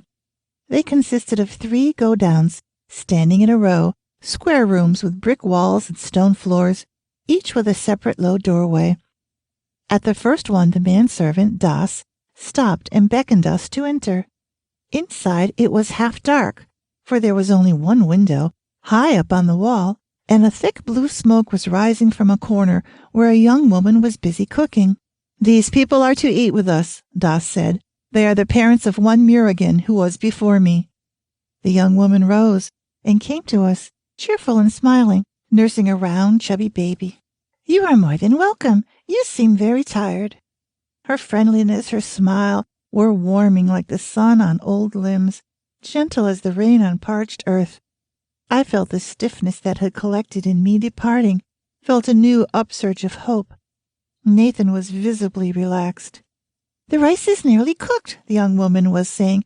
"Perhaps you would like to wash before we eat. The tap is outside. My husband will show you." Das was on his feet. "Ah, yes, I had forgotten. Certainly a wash will do you good." He sounded more friendly. We followed him out to the tap, which was about a furlong away.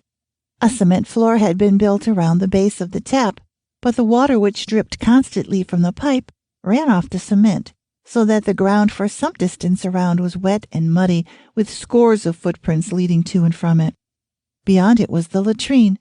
I had not used one before, and I entered with misgiving. There was no door, merely 4 walls built of tin, which did not meet at one corner, thus leaving enough space for one person at a time.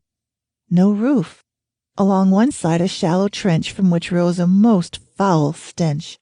No covers, no kindly earth to hide what lay there open to the blue, offended skies. No water to wash it away. I went out and stepped through the mud to the clear running water, and when I had washed, I felt better. "You will have to get used to these things," Nathan said. "This is how life is lived in this city." When we went back, the young woman, still with the child at her hip, was straining the rice.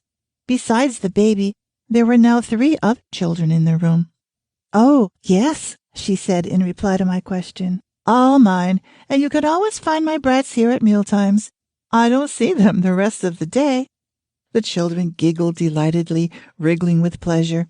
Their mother was peering into one of the pots on the fire, stirring and tasting. "Ready now," she said with satisfaction, wiping her streaming eyes with a corner of her sari. The smoke must have entered the baby's eyes too, for he began screaming. "Let me hold him," I said. "You will be able to work better." "It's a girl. She very seldom cries," she said, handing the baby to me. And as if to earn the compliment, it immediately quieted down. The young woman had several pieces of plantain leaf cut and ready.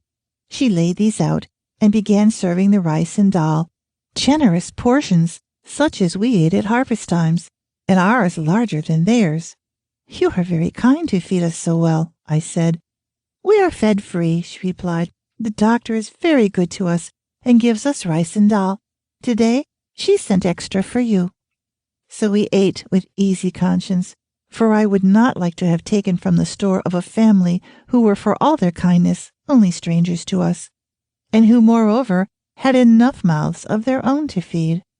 As evening wore on, the mother brought out a striped mat, for she had persuaded us to stay the night, on which to sleep. And sleep we did, the deep sleep of those who, being tired, have fed well and rested well.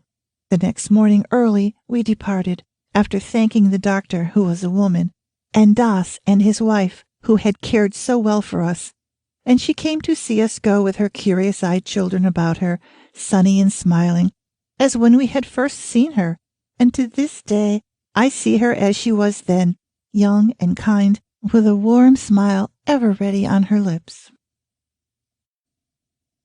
Chapter 26. The collector's house on Chamundi Hill was simple enough to find. The hill itself could be seen for miles around, and everyone had heard of the collector and knew where he lived. It was, as the doctor had said, a very fine house, taller than the young casuarina trees that grew near it, and so brilliantly white that it looked as if the painters had only just finished their work. Around the house and grounds, which stretched away on either side of the hill, ran a low compound wall. A number of peons were standing about, turbaned and belted, much more imposing than the tannery Chowdicker's had been. When he saw us approaching, one of the peons came up to us. "No beggars are allowed here." "We are not beggars. We have come for our son, Murugan, who works here." The man's manner changed. He looked at us almost sympathetically, and was about to say something, but changed his mind, instead swinging the heavy gate open for us and indicating that we should follow him. "I will take you to his wife." The servants' go-downs are in the back of the house. My son's wife, the girl we had never seen. My son, who had been gone so long. A queer excitement took hold of me. I felt myself trembling. Nathan beside me quickened his step. His excitement was a part of me, too. "This is Amu's go-down," the man said, pointing. "Make yourselves known to her. I cannot wait." He was gone. The go-down he had pointed to was much the same as the one we had left, a small square room set in a row, only here the row was much longer. There were some 10 or 12 go-downs. The door stood open. From within came the sound of a baby's fretful crying. "Come," Nathan said in a cracked voice, "let us go in." But we could not, although the door stood open, for sudden shyness had set a stranglehold upon us, and the sense of intrusion was strong. And in the end, we stood by the open doorway and called. A thin girl with untidy hair came out. The baby we had heard crying at her hip, a small boy, clinging to her sari, stood staring at us with a slight frown. "Who is it? What do you want?" No smile, no welcome. Perhaps she thinks we are beggars, I thought. No wonder, since we look it. And once more the humiliation of having nothing, not even a cooking pot, smote at me. "We are Murugan's parents," Nathan said gently. "You must be his wife." The girl nodded. Then, recollecting herself, she drew aside so that we could enter, came after us, and stood biting her lip as if uncertain what to say. "These must be our grandchildren," I said, trying not to notice her attitude. "I have long waited to see them." "No doubt," the girl said, her lips twisting a little. "No doubt you want to see your son, too. He is not here." "Not here?" Nathan repeated. "I was told he was here. When is he coming back?" "I wish I knew," she replied. "I do not think he will ever come back." "What do you mean? Are you not his wife? What makes you say he will never return?" "He left me," she replied bitterly. "He has been gone nearly 2 years." We had come a long way to meet bad news, and now it seemed there was neither going back nor going forward. What we had saved had been taken from us. There was nothing more, nothing left to sell, neither youth nor strength left to barter. I looked about the room in which my son's wife lived, and I knew that at any rate we could not stay here. Such resources as she had were not enough even for herself. They would certainly not stretch to cover our needs. Except for a small bowl full of rice, there seemed to be no other food in the place. The little boy was thin and hollow-cheeked. His mother looked worn and haggard, and was obviously hardly able to feed the baby, who kept whimpering fitfully, the cry of hunger which is different from the other cries of infants. "Is there no way of finding out where he has gone?" Nathan said at last. "Perhaps if we tried—" "I have tried," Amu said brusquely. "Do you think I haven't? He has left the city. Nobody knows where he has gone." There was about her a faint air of hostility, as if in some way she held us responsible for his defection. As indeed we are, I thought sadly. We gave him life. We should have taught him better. Yet looking back, it was difficult to see how or where the mistake had been made. We had been there about an hour, perhaps less, when Amu rose. "I must go to my work. It is late already. I shall be back at midday to feed the children. Stay till then." "Do you go far?" "No, only to the house. I sweep and clean." "It must be hard work," I said. "You do not look very strong, and the house is a large one." She shrugged. "I am not the only one. Besides, one must live. It is not everywhere one can earn 15 rupees a month and have a go-down to live in free." The baby was still astride her hip. Now she arranged a few rags in a corner of the room and laid him down. Instantly he began to wail. "Let me take him," I said. "He may quiet down." "As you wish," she said indifferently, picking him up and handing him to me. "Of course you realize he has nothing to do with you. I mean, he is not your grandchild." "Of course." "One must live," she repeated, defiant, challenging, sensing reproach where none could be. For it is very true. One must live. At midday, as she had said, she came back. She had told us to wait, yet now her attitude said very clearly, You should not have taken me at my word. What I said was said in duty, and for no other reason. In a sullen silence, she began preparing the meal, lighting the fire, fetching the water, boiling the rice, the baby astride her hip as before, and whimpering unheeded. She did not speak until we had eaten. Then she looked up. "Where will you go? Can you return to your village?" "And when?" said her hostile, questioning eyes. "I cannot keep you here indefinitely. The sooner you go, the better." "We must return to our village," Nathan agreed. "There is nothing for us here. We came only because of our son. You understand." She nodded. "Yes, he has let us all down." "Maybe there were reasons," I said. "Whatever claim this woman had on him, still he was my son. I could not let her heap all the blame on him." Her face darkened. Anger bloated her lips and lit fires behind her black, brooding eyes. "They were the usual ones, women and gambling," she said harshly. We looked at each other, trembling, on the brink of a quarrel, bitterness parting the threads of forbearance one by one. But while the few still held, suddenly the outward semblance fell away. I saw only that she was a very young girl, frail beyond most, deserted by her husband, and doing her best to feed herself and her children. "I am sorry," I said jerkily. "I must have been out of my senses." She nodded very slightly, accepting my explanation, the blaze dying out behind her face. "It is better that we should go now," said Nathan, rising, "while it is still light. We are not yet used to this city. Darkness does not help." "Where will you go?" Amu repeated her question. Her voice had taken on anxiety. Behind the relief which she could not hide, I sensed her troubled, uneasy mind, moving from doubt to doubt. No words, the meaning clearer than if there had been. "These people are old. They are mine through my husband. I have a duty to them. But what of myself and my children? Are we not poor enough, ragged enough, without two more coming to share our resources? Yet what of them? They have nothing." The shadows of her thought, dull and heavy, moved across her pale, thin face. "We will return to our son and daughter," Nathan said, not replying directly. "But what of you, my child? It is we rather than you who should ask. We have had our day. You are still young, the mother of children who cannot help you for many years yet." She stared at him, as if unused to consideration, hardly credulous, almost suspicious. "I can look after myself and my children," she said, slightly emphasizing the myself and my children, so that we might understand, but not my in-laws as well. "I have managed for a long time now." There is no touching this girl, I thought. Misfortune has hardened her, which is just as well. She will take many a knock yet. There seemed nothing more to say, nothing left to keep us. Amu had begun to fidget, moving restlessly where she sat, pulling nervously at her fingers until the joints cracked. I nudged Nathan, who was sunk in thought. "We must go." Yes, he said, starting. "It is getting late."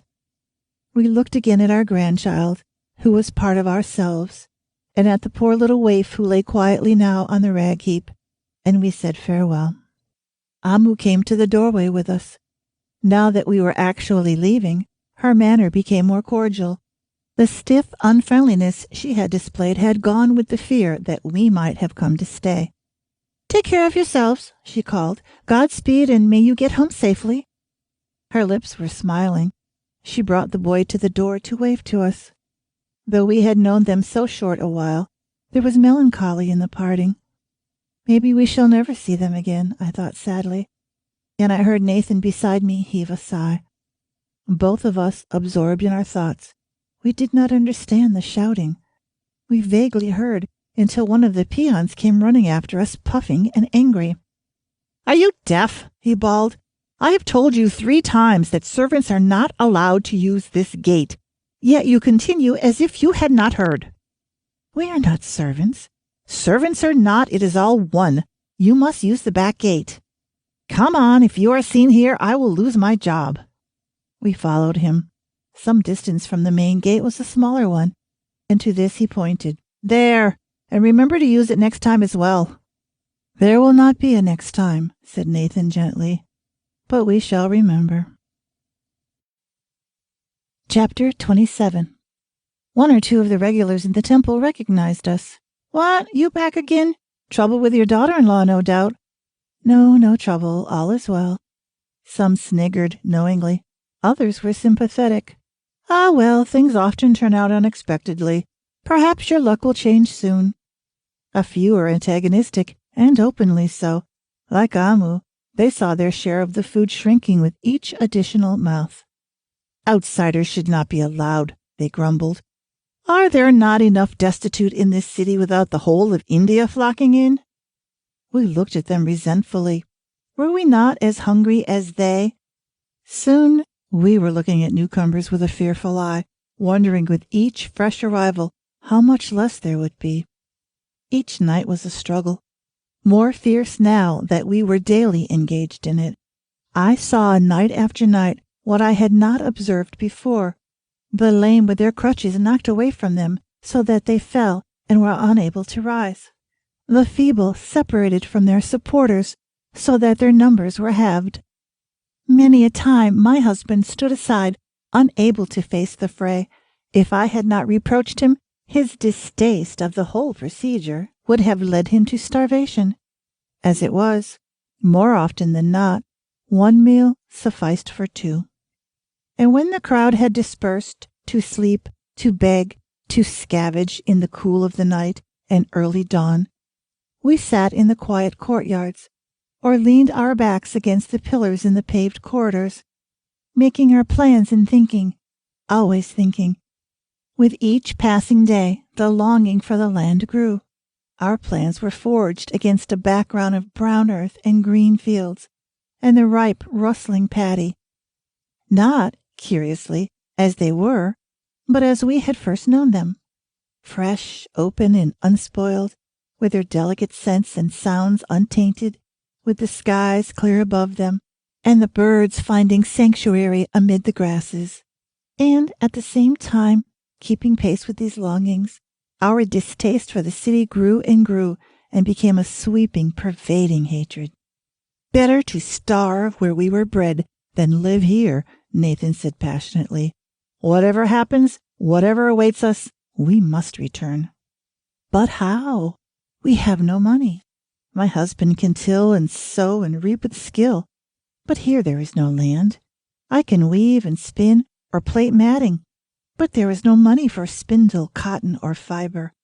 For where shall a man turn who has no money? Where can he go?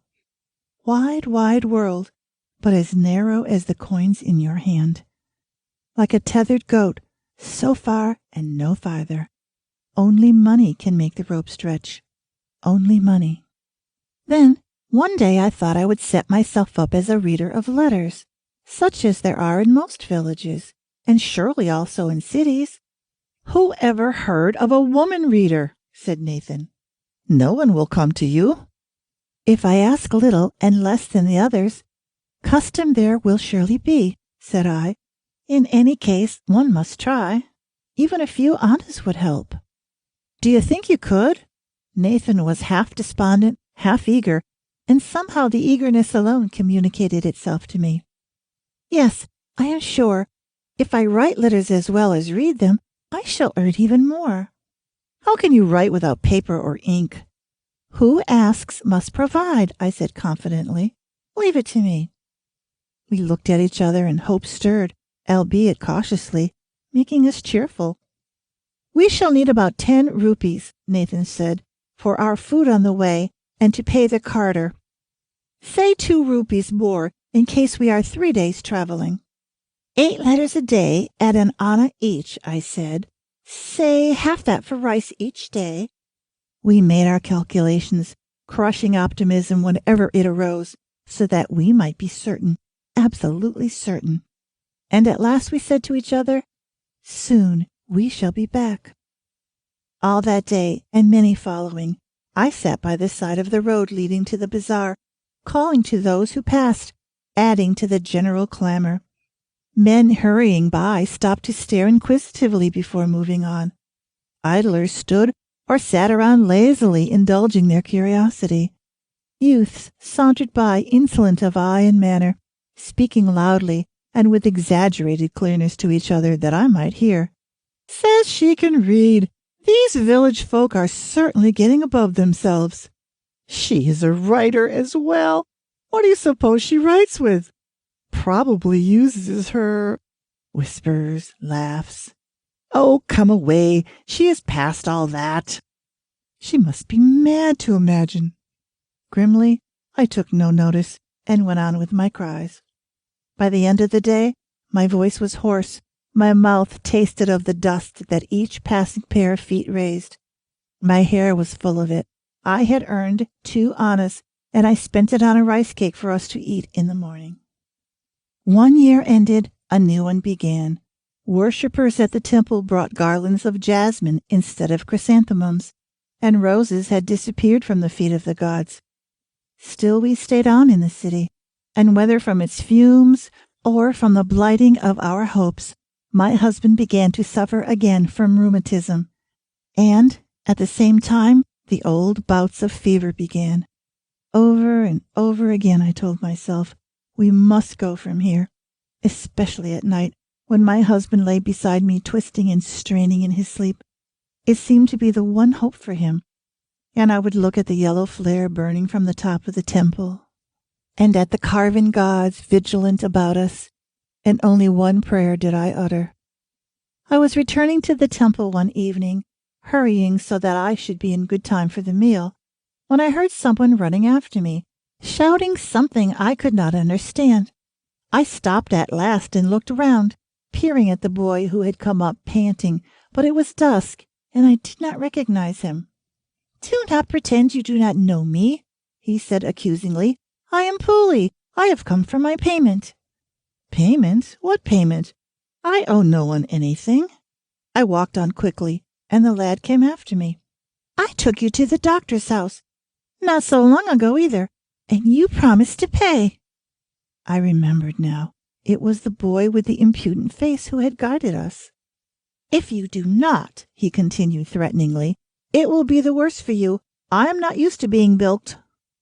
I could not help smiling. This child spoke like a man, using the words of a ruffian. I would pay you if I could, I said placatingly, but I have nothing. Come and see for yourself if you do not believe me. I do not, he said frankly. I will see for myself. I hurried on, and he came after, dogging my footsteps in a suspicious silence. Nathan came running to meet me. Where on earth have you been? The food has all gone. Luckily today I was able to get near. Otherwise we should have starved. Blame this lad, I said. He would stop and argue. Nathan peered at Pooley. Who is he? What does he want of you? Before I could reply, the boy advanced. I want payment, that's what I want, he said truculently. I shall see that I get it. Payment? What for? Asked Nathan, bewildered. He too had forgotten. He guided us to the doctor's house, I explained, when we first came. There was a pause. Nathan began sharing out the rice and dal, carefully tearing the plantain leaf he carried into 3 pieces, on which to put each portion.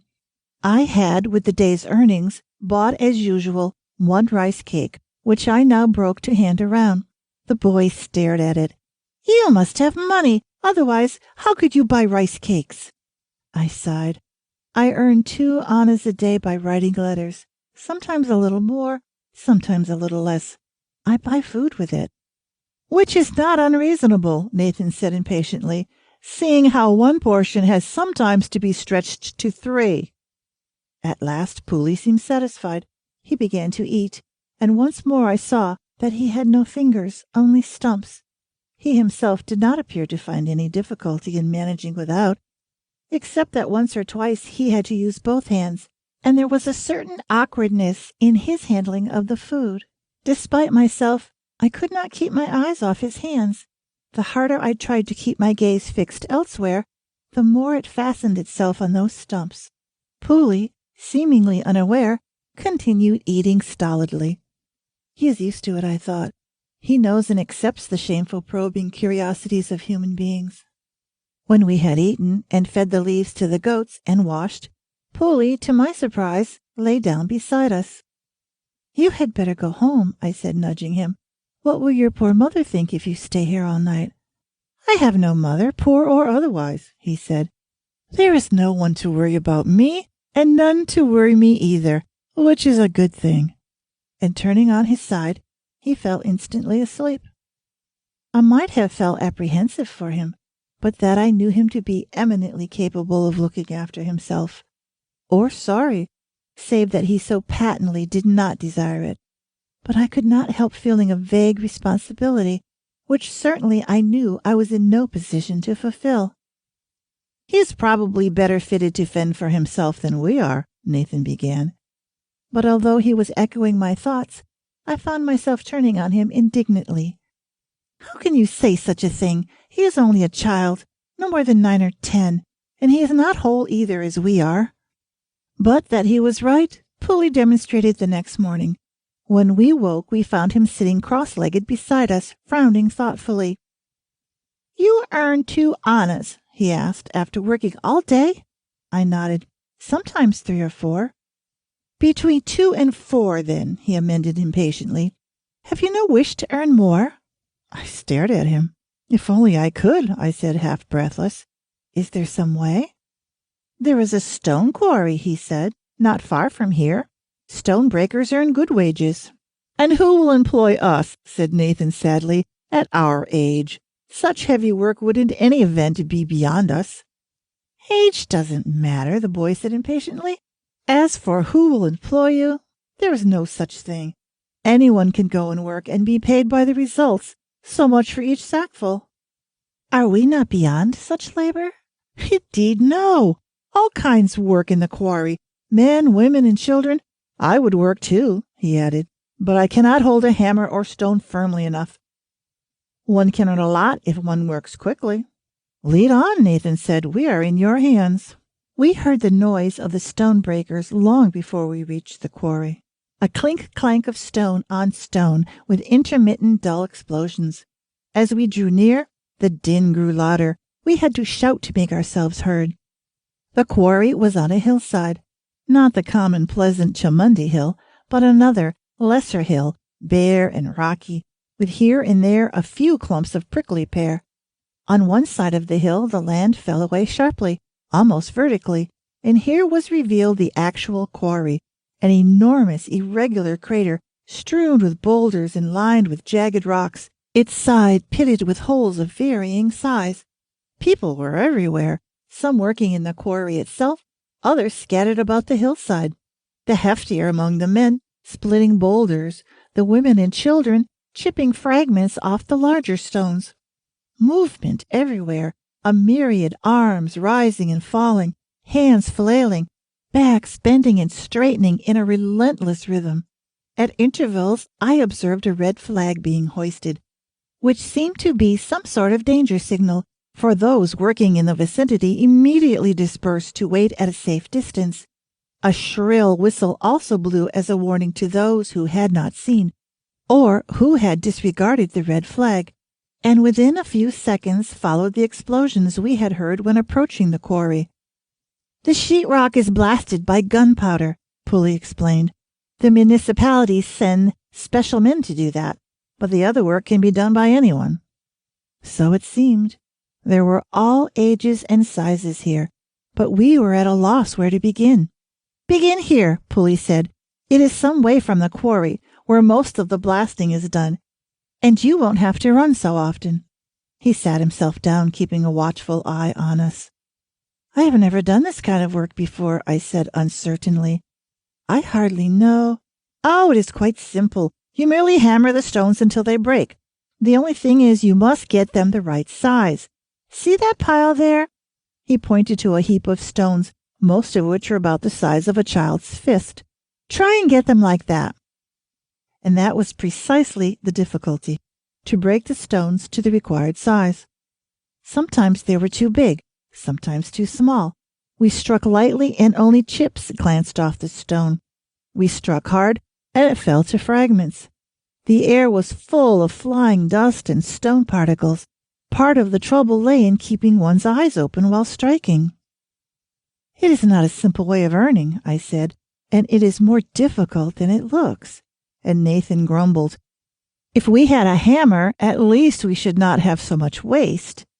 Yet there were many like us without hammers, and using only stones, who were making very good progress. Once or twice I stopped to watch, admiring and envious, while the stones broke obediently to the right size under their skillful blows, and the knobbly heaps before them grew. Only once were we disturbed by blasting near us. Engrossed in our work, neither of us had observed the red flag, nor with the hammering constantly beating upon our eardrums did we hear the whistle go. But Pooley, more alert than either of us, hustled us to safety, and as we ran, we felt the ground shake beneath us. You must learn to be careful, Pooley said severely, while stones and earth still rained down on us like hailstones. Did you not hear the whistle or the people who shouted to you? This blasting is a nuisance, he went on. You will find your stones are scattered, but you will get used to it. The stones were indeed scattered, and mixed inextricably with those of other workers. But when we had collected what we reckoned to be our pile, no one raised any objections. Sometimes one loses, sometimes one gains, a man said philosophically. It evens itself out. I was thankful there was this spirit of amity. We were neither of us anxious to engage in futile disputes. The sun was setting before we finished. The heap of stones before us was not very large, nor, to our proud eyes, very small. All about us people were stopping work. As the light faded, so the clink-clank din died. In the gathering darkness, only a few faint sounds of hammering told of a solitary stonebreaker continuing his labors. I turned to the boy beside us. Well, what now? Who pays us? We must get a sack first, he replied. Your husband had better wait here while we are gone. Come, I will show you the overseer's hut. I followed him. The hillside was full of moving people, some carrying laden sacks, others with wicker baskets on their shoulders which creaked with the weight of the stones, some of which tumbled from holes in the loosely woven wicker. The overseer's hut was built some distance away from the quarry, a small affair with thatched roof and pressed fiber walls. The two doors, one at either end, were both open. A long line of people was moving in slowly at one. From the other, people were coming away, not with sacks, but with money. I joined the line empty-handed. Pooley was standing some distance away. From somewhere he had produced a begging bowl, which he held in the crook of his elbow, while he displayed his mutilated hands to the passers-by. He had altered his voice, I noticed, making it weak and quavery while he uttered his sing-song plea. Take pity on an orphan child. Take pity. Wrong place, I thought. Only the poor come here. But to my astonishment, I saw one or two had dropped pies into his bowl. Soon he was able to rattle it, thus attracting even more attention. The line was moving slowly forward. I shuffled along with it. The man behind me was laden with 2 baskets. He kept prodding me with them until at last I turned around in irritation. Then I saw he was a very old man. The load he carried kept slipping over his lean shanks, and every time he hitched the baskets up, they bumped against me. My irritation vanished. You have been busy today, I see, I said. No more than usual. I generally manage 2 baskets. We were 2, I confessed, but I doubt whether we have filled even one. You will work faster when you are used to it. You are new, are you not? Yes, first time we have been. I thought so, he nodded. You ought to collect your sack as soon as you get here. Otherwise, there is this long wait, and then you have to come back and wait again. I thanked him, feeling surprised that Pooley had not known, he who was so competent in his way. Then I reminded myself that despite his airs, he was only a child. My turn. I entered. A man was sitting on the floor, writing on a small raised wooden board, resting on bricks before him. How many? He did not raise his eyes. 1 only. He entered something in a book and reached for some coins. Then he looked up. Where is your sack? I have not got one. I have just come for it, I stammered. Why did you not ask for it in the first place? He said crossly. Are you trying to get money for nothing?" He put the coins back on the pile, took a basket from those stacked behind him. "Here you are, no sacks left. And hurry up, else you won't be paid tonight." I took it and ran back to Nathan. Breathless with haste, we filled the basket, and I was back while the line of waiters still stretched before the hut. 2 sacks, 1 rupee, 3 sacks, 1 8. The overseer's voice kept calling, monotonous, slightly weary. Stooping, I placed my basket in front of him. 1 sack, 8 annas, he called, then impatiently altering his rhythm. "Not there, behind with the others." I put the basket alongside the others. Now at last I was to be paid. He took out the money, 2 coins, each a 4 anna piece, dropped them in my palm. Nathan was waiting, eager and impatient. "How much?" 8 annas. We looked at each other, smiling, jubilant. "We shall soon be home," Nathan said softly. "Think of it." It seemed natural that we should wait for Pooley, and sure enough he joined us a few minutes later. The boy had attached himself to us of his own accord, and now both of us took it for granted he would remain. "Well," I said as he came up, "how did you fare? I saw you were busy." "Not well at all," he replied dolefully, holding out 1 anna. "This is all I got for my pains." I myself had heard the rattling of many more coins, and apparently so had Nathan. "You must be very clever," he said dryly, "to make so much clatter with only 1 coin." There was a silence. Then Pooley recovered himself. "Ah, that. True, there were other coins, but they were pies. I have exchanged them for this 1 anna." He was an artful child in many ways, and more than a match for us. Each day Pooley accompanied us to the quarry, usually remaining with us while we worked, and always returning with us to the temple. Whatever we earned, we entrusted to him. The theft of the money from my sari while I slept had undermined not only my confidence, but Nathan's. Besides, Pooley was manifestly more capable of caring for it than we were. We calculated that if we earned 8 annas each day and contrived to live on 4, we could save the money we needed to return in 40 days. "At any rate, within 2 months," said Nathan, "allowing for everything." He turned to Pooley, who had bought some marbles which he was tossing up and down in his begging bowl, being unable to use them in any other way. "What of you? Will you come with us?" The boy stared. The thought of leaving the city seemed to shock him. He shook his head. "No, I do not want to go to your village." "It is much nicer than here," said Nathan enticingly. "More peaceful, with green fields and open air. And when the paddy is ripe, such a sight as you have never seen." "And what would I do there?" said Pooley contemptuously. "In these green fields of yours I know nothing about. What is more, they are not even yours. Do you want me to starve with you?" "You are right," Nathan said sadly. "We have nothing to offer you." "I do not know why you want to return," Pooley continued. "You have told me yourself you have no land. What will you live on?" We ourselves did not know. We had left because we had nothing to live on, and if we went back, it was only because there was nothing here either. We ate once a day, and that was all. When the day came for buying cloth to cover ourselves with, or a mat to lie on, or medicines for Nathan while he fevered, there would be nothing. "You are too young to understand," said Nathan. "This is not my home. I can never live here." "Yet you came here." "I came because I was forced, and believing my son lived here. Now he has gone none knows where. I must return to my youngest son. He will somehow support us." "Are you sure?" said the ruthless child. "You are too old to keep traveling up and down." "At least," said Nathan, "I shall be where I was born and bred. This city is no place for me. I am lost in it, and I am too old to learn to like it." He changed the subject. "How will you fare when we go?"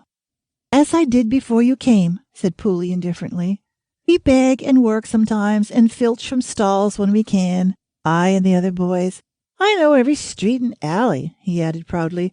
"I have been chased often, but have never been caught. Now, If I came to your village, I would know neither where to hide nor where to seek. No, no, I will not leave." We did not try to dissuade him, although the thought of going without him was saddening. In the short time he had spent with us, we had come to be curiously dependent on the boy, respecting his independent spirit as much as his considerable knowledge of the city and its many kinds of people. Yet I thought, what I did not wish to think, of the time when the disease that had claimed his fingers would creep up, eating away his limbs, or attack some other part, his feet, or his eyes. What then of this bright, fearless child who boasted that he stood alone? There is no limit to the achievements of human courage. Chapter 28. From counting annas as the days went by, we began to count rupees. 4 rupees, 5, 6. Even Puli began to show excitement. There was the time when we worked so well, or the stones were so kind, that we earned a rupee in a single day. I handed the coin as usual to Puli, who thrust it into the ragged pouch which covered his manhood. Where he transferred the money we gave him from there, I do not know. It was his own business, and he never told. Certainly not one pie was ever lost. We walked back jubilant that day in the coppery twilight, already edged with black, like ashes around dying embers. A thin drizzle was falling, so fine it might have been dew. The ground beneath my feet felt like the earth in the early morning and no longer a street. In fancy, I was already home. The single twisting road that led from the quarry soon split into several streets, the main one leading to the bazaar, and it was this that I took. "I will go on to the temple," said Nathan. "I'm a little tired. Besides, it does not take 2 to buy rice cakes." "Maybe a little more than rice cakes this time," I said cheerfully, winking at the boy. "You go on. We will give you a surprise." I went to the small shop as I did each morning, Puli in eager step beside me, and the vendor hailed me as an old customer. He was a good man, for all that I bought so little from him. He sought out the largest rice cakes for the same money, and sometimes a lump of ghee to go with it as well. "Wait a bit," I said as he began to wrap the rice cake in a plantain leaf. "There may be a little more today." "Come into money, have you?" he cried, chuckling and slapping his thigh with a loud report. "Well, you have come to the right man. I have a selection such as few have, and, mark you, cheaper than anybody else. What will you have? Potato fritters, crisped in butter and melting inside, or these fried pancakes I have myself stuffed with onions? Something sweet for the boy? Sugar whirls, or these exquisite curly-curlies? What shall it be? What shall it be?" I inspected all the delicacies, which I had never dared to do before, and I found it next to impossible to decide between them. Puli, hopping up and down beside me, was likewise veering from one dainty to another. "The pillow there, such a lovely smell, and it has roasted nuts in it. Or no, I think the fritters will last longer." In the end, we bought the fried pancakes, 1 each, paying 6 annas for the 3 and 4 annas for 2 rice cakes. "Well, if we are extravagant, it is only once," I said, seeking to console my uneasy mind. 10 annas is only a little over what we usually spend. The change will do us good." But the recklessness did not end there. As we walked on, we passed a hawker, and he had a sensitive nose and sniffed that we had a little money and little control to go with it, and he came after us, pulling out and exhibiting his wares, and at last he took out a small wooden cart on wheels, to which he attached a string and pulled it along behind him as he came following us. "A dum-dum cart!" cried Puli, and he echoed after the man. "We need not buy. Let us only stop and watch," and he tugged at my sari. So we stopped to look at the toy, and indeed it was a pretty thing, lovingly made, and exactly like a real cart, the wood skillfully carved, with painted spokes to the wheels, and a yoke which moved on the necks of the painted oxen. "Pull it and hear the drum beat," said the wily man, holding out the string to Puli, and how could he resist it Who was only a child when I myself was enchanted? So he jerked the string, and as the cart came towards him, the legs of the oxen moved, and the carter's hands rose and fell, and the drumsticks he held in them came down upon the tiny drum in front of him. A real drum, cunningly made with cords up the side and skin stretched tightly over the top. Dum, dum, dum, dum went the drum. The quicker you pulled, the faster it beat. 2 annas only. You will never be able to buy cheaper. It cost me all that to make. There is no profit to me in it. I only sell because I must. I have not sold one toy all day. I sneaked a glance at Pooley, and he was looking at me with eyes like lamps. He still held the string between the stumps of his fingers and kept yanking at it as if the drumming was sweet to his ears. Why do you not pay for it with your own money if you want it? I said uneasily. I see you begging every day. You know, I have spent more than I ought already. 2 annas more won't matter, he wheedled.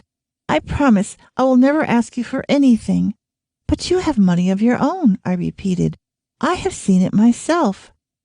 I have spent it all, he said pitifully. People gave at first, but now they are used to me. It is a hard world. Again, I thought. He is a child after all, still tender, still eager.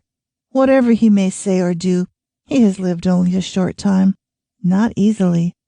And even as I nodded, he began fumbling at his pouch, unable in his haste to undo it, until at last I had to do it for him, taking from it the coins I needed, still warm from his body, and handing them to the hawker.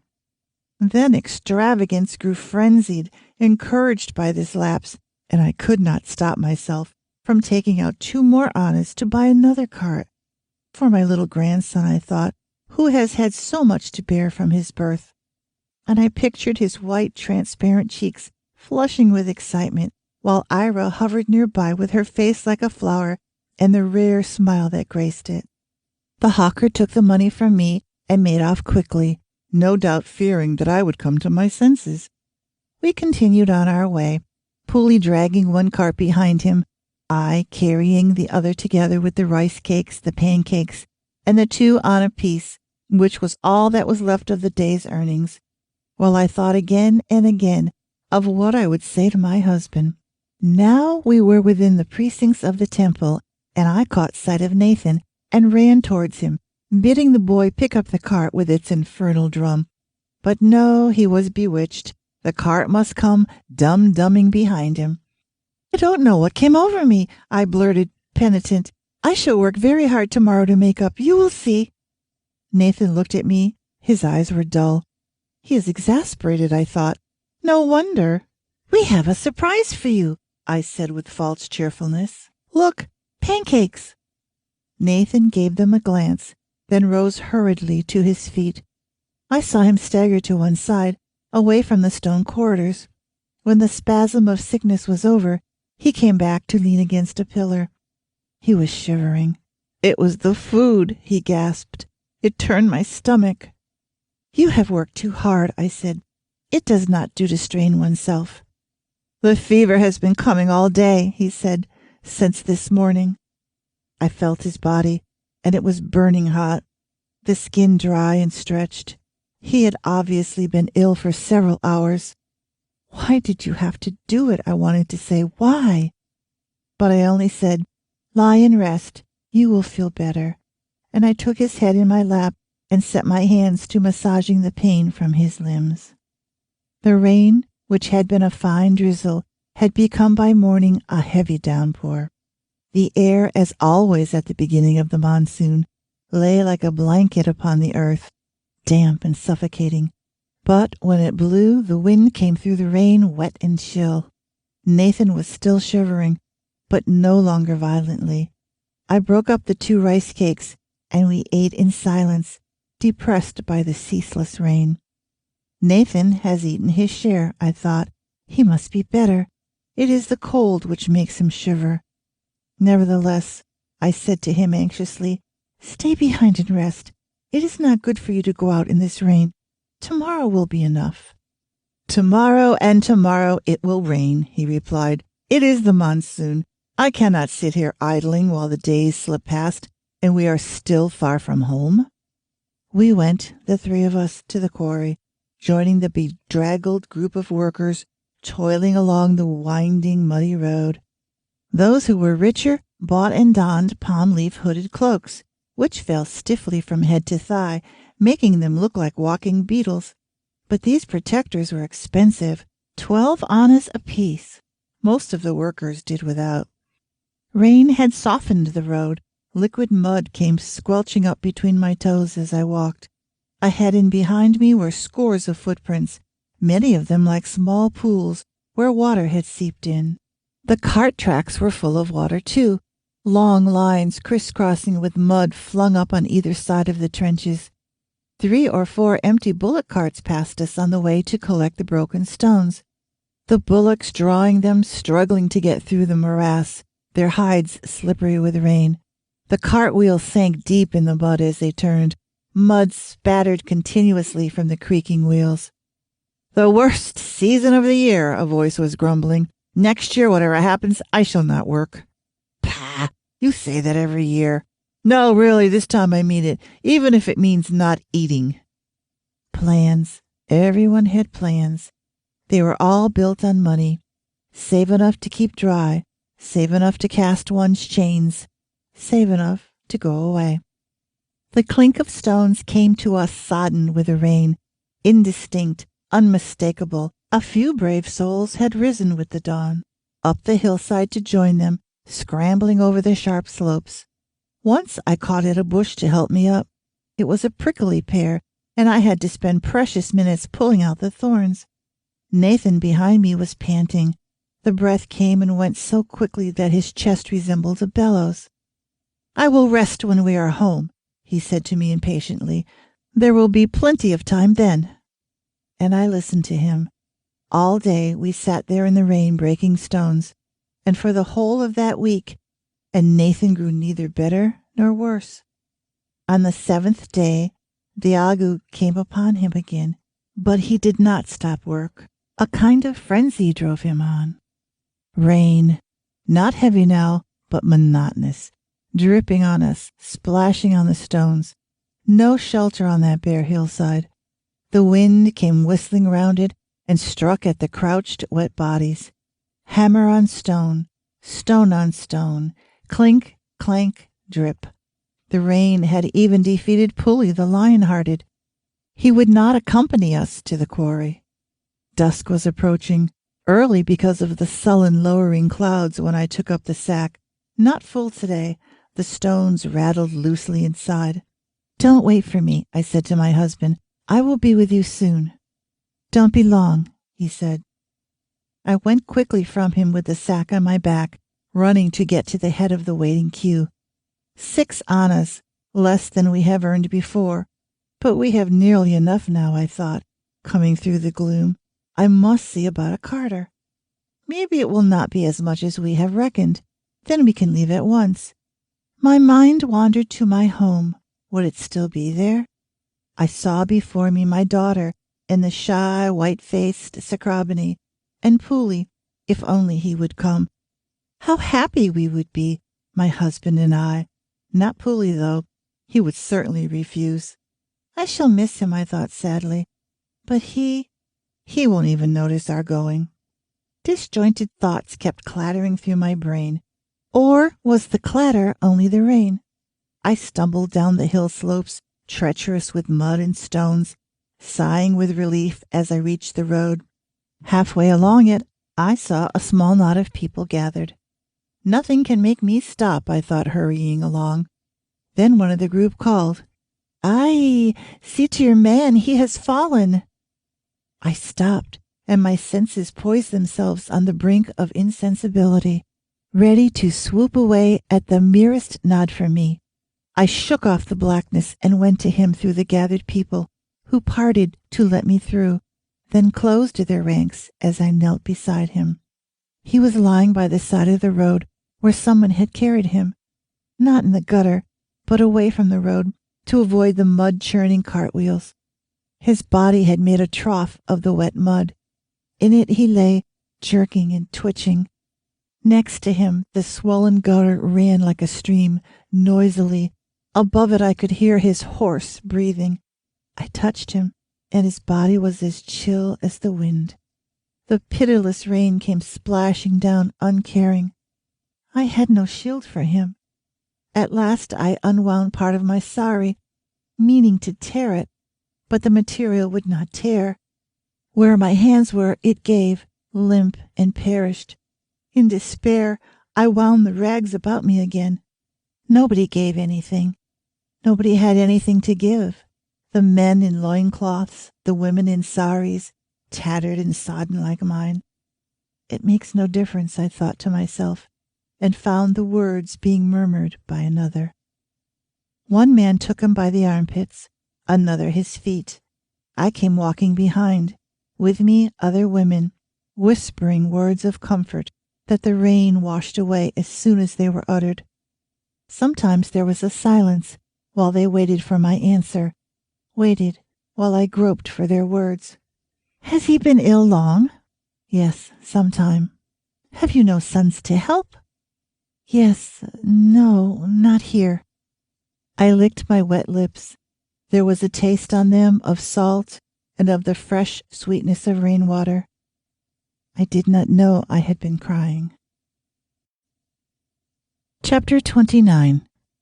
The memories of that night are hard and bright within me like a diamond, and the fires that flash from it have strange powers.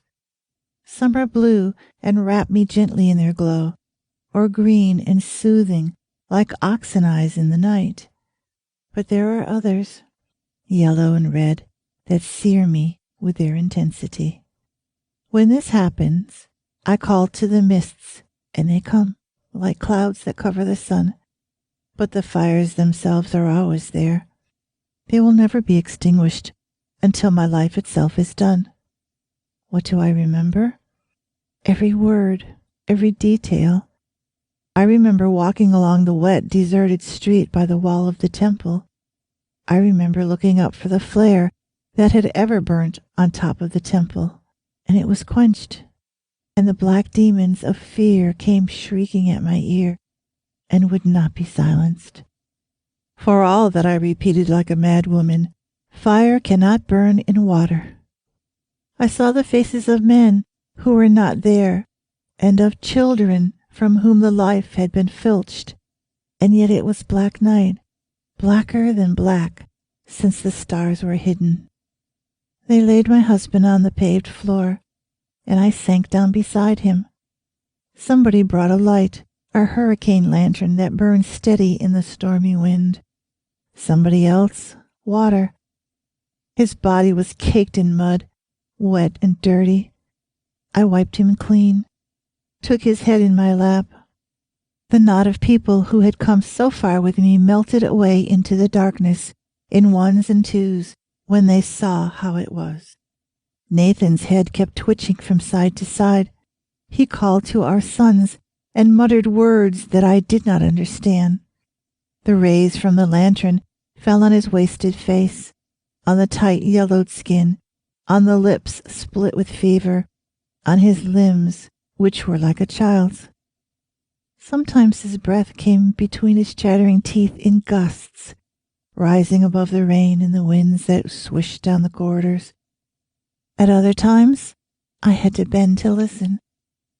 Hour after hour his body suffered. His mind had fled from the tormented flesh. Midnight approached, the time of in-between, when it is neither day nor night, when nature seems to pause, to sigh, and turn and prepare for another day. Midnight, and, as always before, his paroxysms eased, the fits of shivering stopped, the stiff limbs fell limp and relaxed. In the calm stillness, I saw him open his eyes. His hand came to my face, tender and searching, wiping away the unruly tears. You must not cry, dearest. What has to be, has to be. Hush, I said, rest and grow better. I have only to stretch out my hand, he said, to feel the coldness of death. Would you hold me when my time is come? I am at peace. Do not grieve. If I grieve, I said, it is not for you, but for myself, beloved. For how shall I endure to live without you? You are my love and my life. You are not alone, he said. I live in my children. And he was silent. And then I heard him murmur my name and bent down. Have we not been happy together? Always, my dearest, always. It is slipping away fast, he said. Rest with me a little. And so I laid my face on his, and for a while his breath fell soft and light as a rose petal on my cheek. Then he sighed, as if in weariness, and turned his face to me, and so his gentle spirit withdrew, and the light went out in his eyes. Chapter 30. The days went by, Nathan no longer beside me, no more. Ashes and dust scattered to the winds, moistened by the rain, unrecognizable. I picked up the fragments of my life and put them together, all but the missing piece, and out of my affliction I called to Puli. I do not know what words I used. When I think of what I may have said, I shiver. Rich promise to lure a child before I knew it could be kept. Priceless treasure of health, not mine to give. And he, compassionate creature, who drew from me the arrows of sorrow one by one, listened, and when I came home, I was not alone. So good to be home at last, at last. The cart jolted to a standstill. I looked about me at the land, and it was my life to my starving spirit. I felt the earth beneath my feet and wept for happiness. The time of in-between, already a memory, coiled away like a snake within its hole. From the unfinished, scaffolded building, a figure emerged, came running. Selvin, my son. Thank God, he said. Are you all right? And he held me.